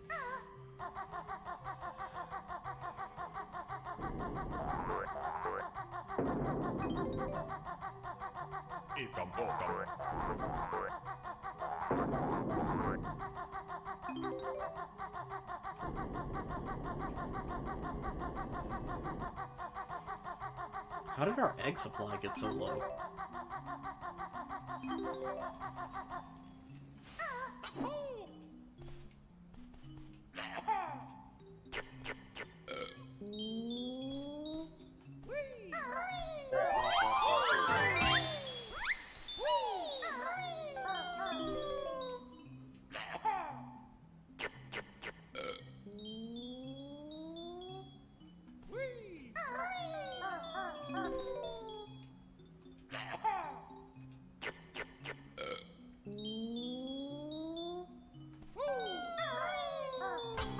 Nice and easy.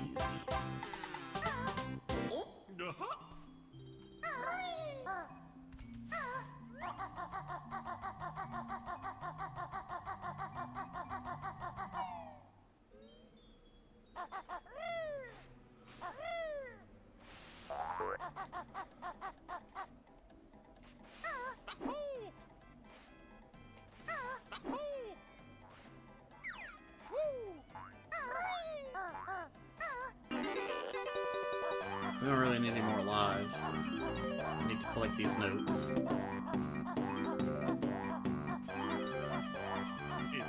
Probably don't really need to get that Mumbo token. I mean, we've got several others that are really extras, but fuck it, why not? No notes that way.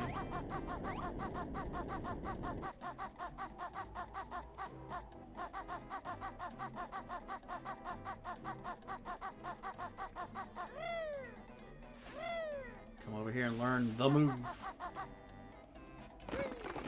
Which is actually more of equipment more than a move. Kind of like the wading boots. These are speed shoes.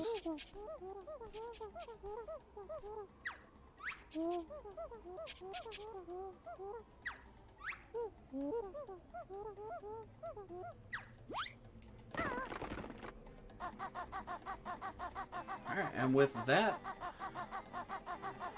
I think there's only one more move left to learn in the whole game.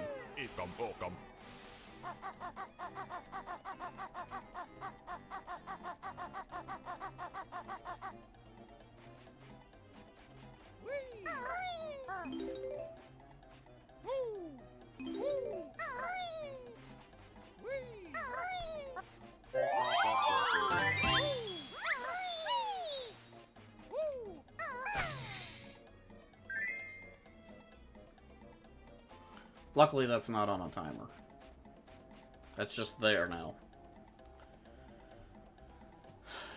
Come on, magic carpet. I could probably just make it over there by taking 1 or 2 hits.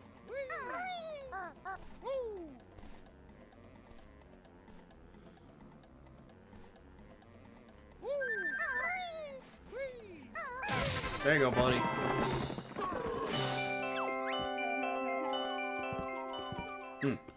Yeah. Go find you some shade. I'll come see you in a minute.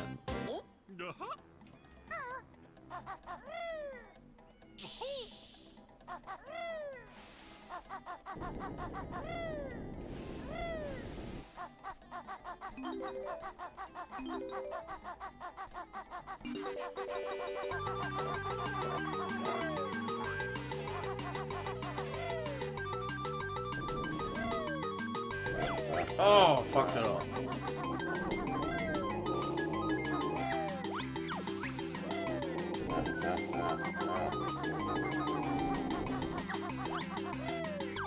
Got it that time.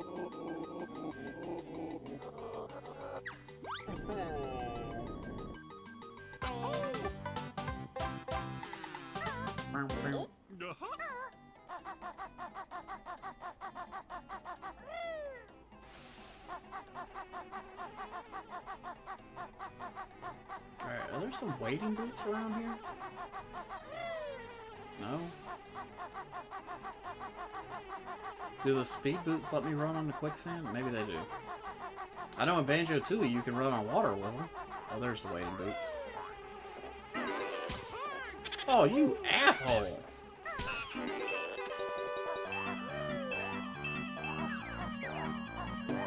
What an absolute chode, monkey.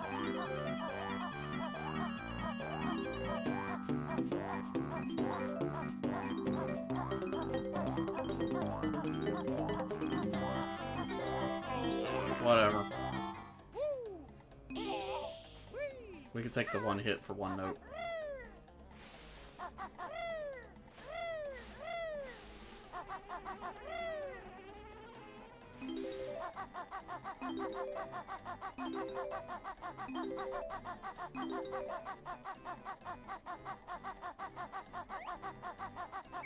Alright, let's go back over here and get the wading boots again. Or not the wading boots, the speed shoes.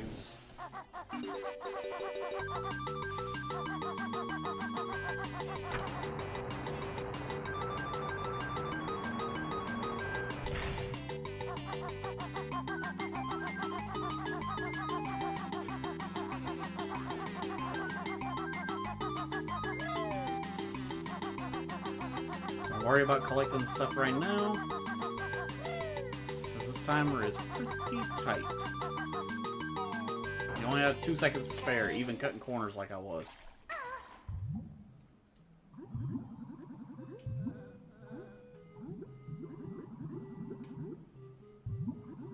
And as soon as you grab the Jiggy, somehow that makes all the water drain out.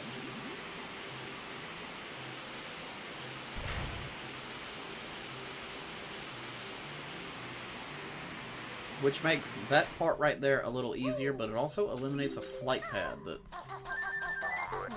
a lot of people don't know are down there. Or is down there. There's a flight pad down there, is what I'm trying to say.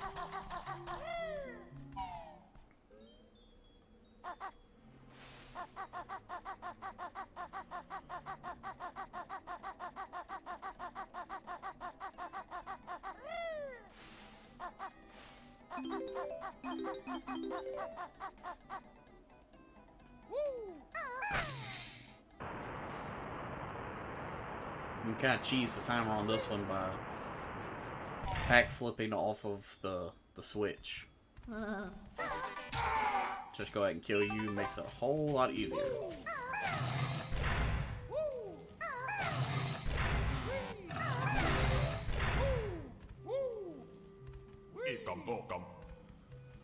I'm not sure if these are always in the same spot.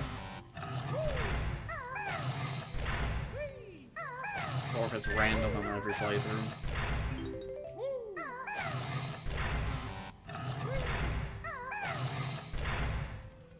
But once you get 2 or 3 matches, it's a whole lot easier. Are these the ones that are side by side?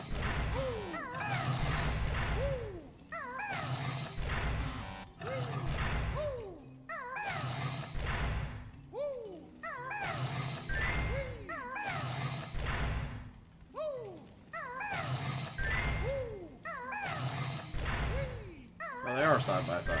I was thinking they were on top of each other.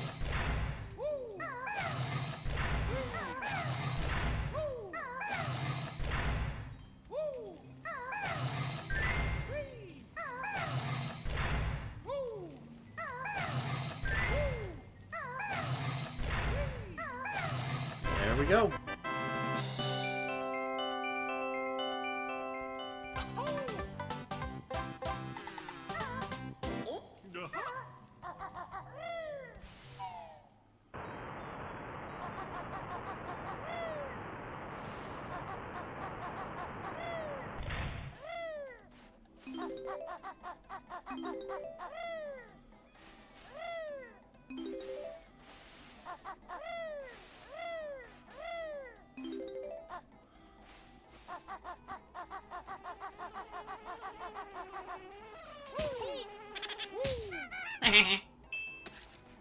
Asshole.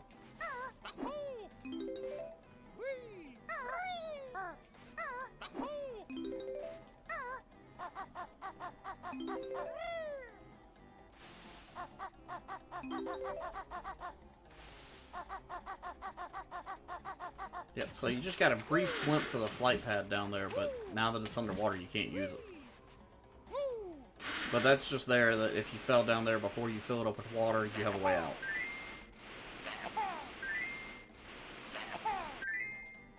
Yum yum.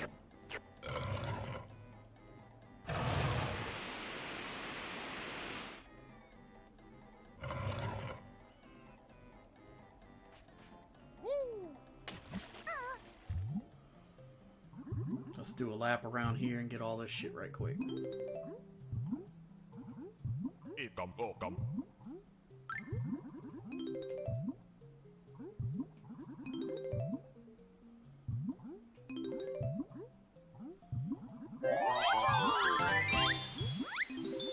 I suppose you could get this stuff with the wading boots, probably. I don't know, that might be too far of a drop. Might take fall damage and cancel out the wading boots.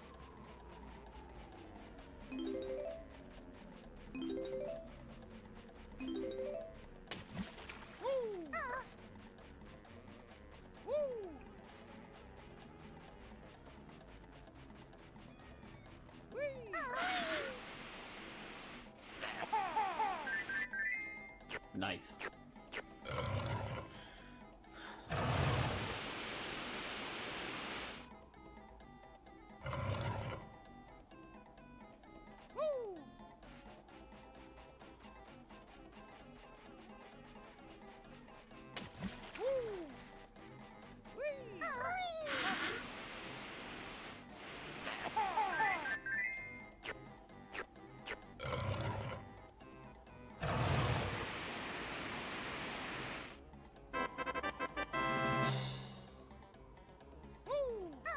Alright, let's shoot back over to the pyramid thing where we had to race, and there's like 4 or 5 notes over here that need to be collected.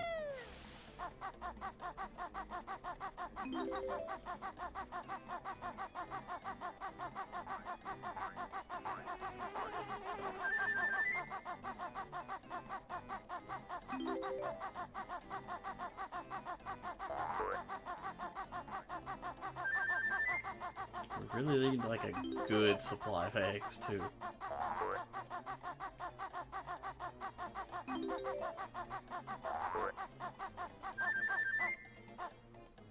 Alright. So that target over there on top of that, that's what we need to go to Freeze Easy Peak for first.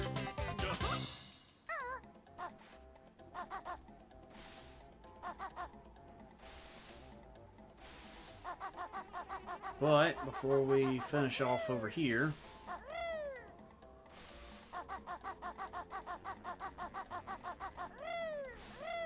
tackle this pyramid.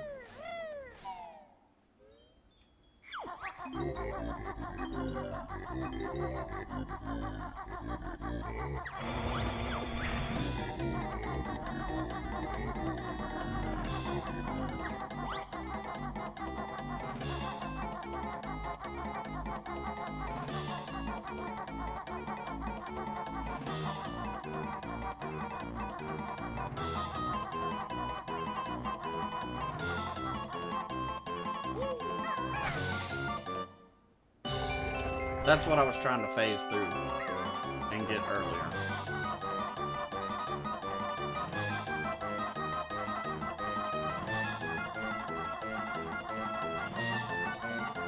Oh, fucked it up, I fucked it up, I fucked it up! Alright, we good.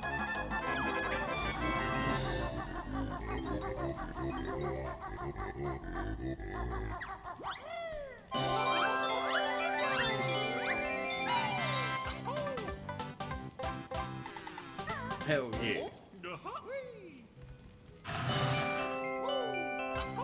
Oh, actually, earlier when I said there were two in here, I think I was mistaken. The sarcophagus I was thinking of is in that cave.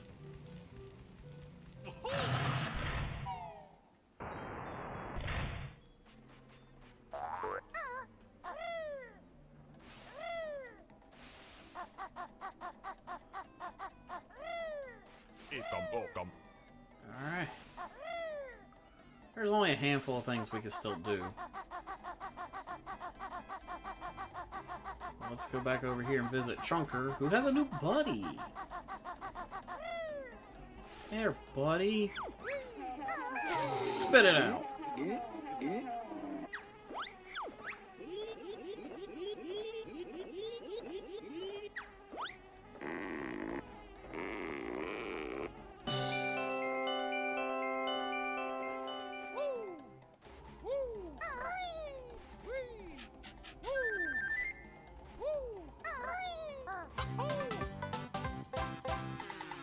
Hell yeah.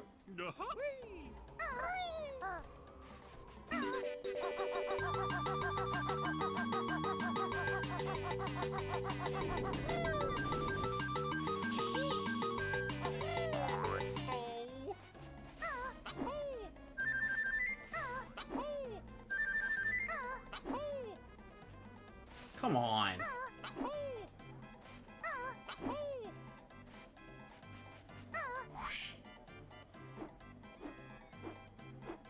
Alright, let's try to knock out all the flying bits in one go.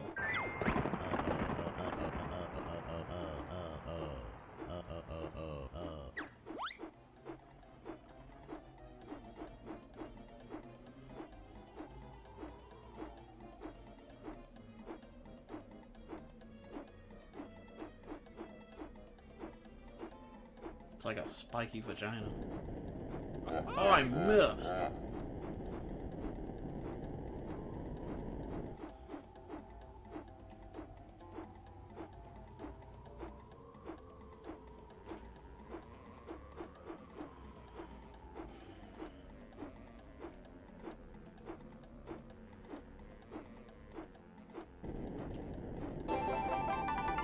Alright, there's the other ringy ding thingy thing.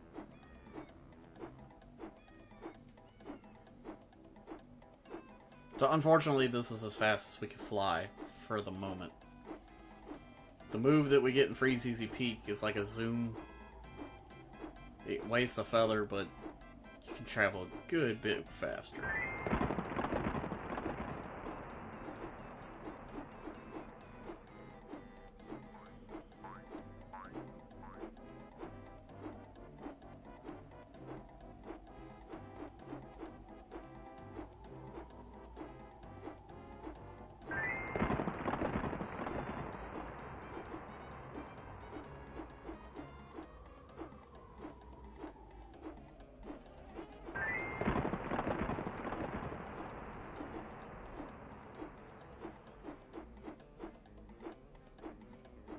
And I can see the appeal of why people do Freeze Easy Peak first and get that move and then come to Gobi's Valley for this. But I don't know, I've just always done it this way.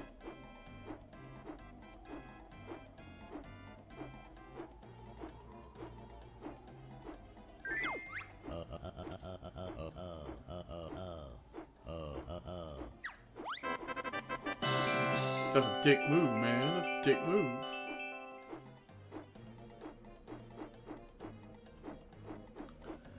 I think I might have done it the other way in the playthrough Banjo-Kazooie that I did back in the TOC days.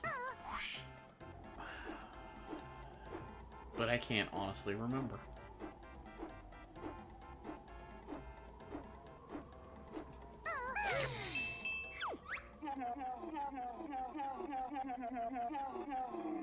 So here's the thing. I'm 99% sure that if you don't do that to Gobi and get this honeycomb piece, Gobi makes an appearance in another level later on. And if you don't do that, he doesn't appear in that level.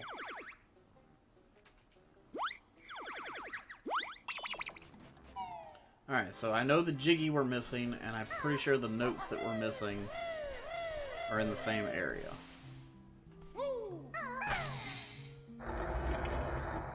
So yeah, this is where a stop and swap egg would be. It'd be the yellow one, I believe. I feel like there were 2 in this level, though.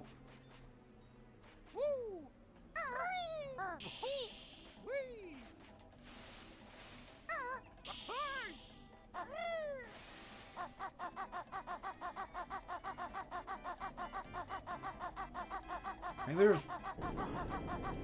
I don't know, I really want to say there was one in that maze.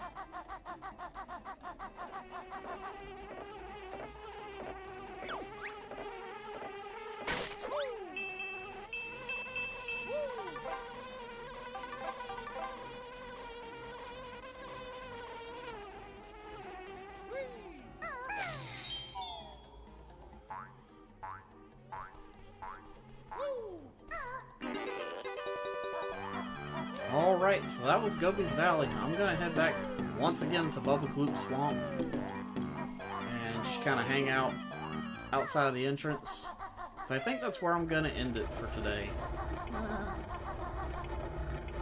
But that's where we'll pick back up in the next stream.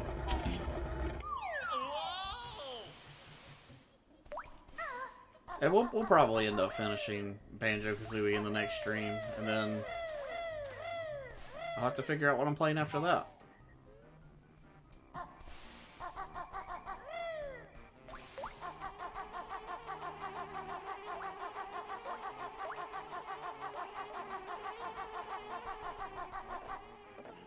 Yeah, this is where we're going to hang out. And to everybody that stopped by, thanks for stopping by. If this was your first time, or if you found this, you know, later on the VOD, and you like it, hit that like. Give me a subscribe.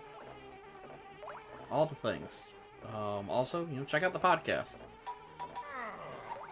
But for now, let's stop.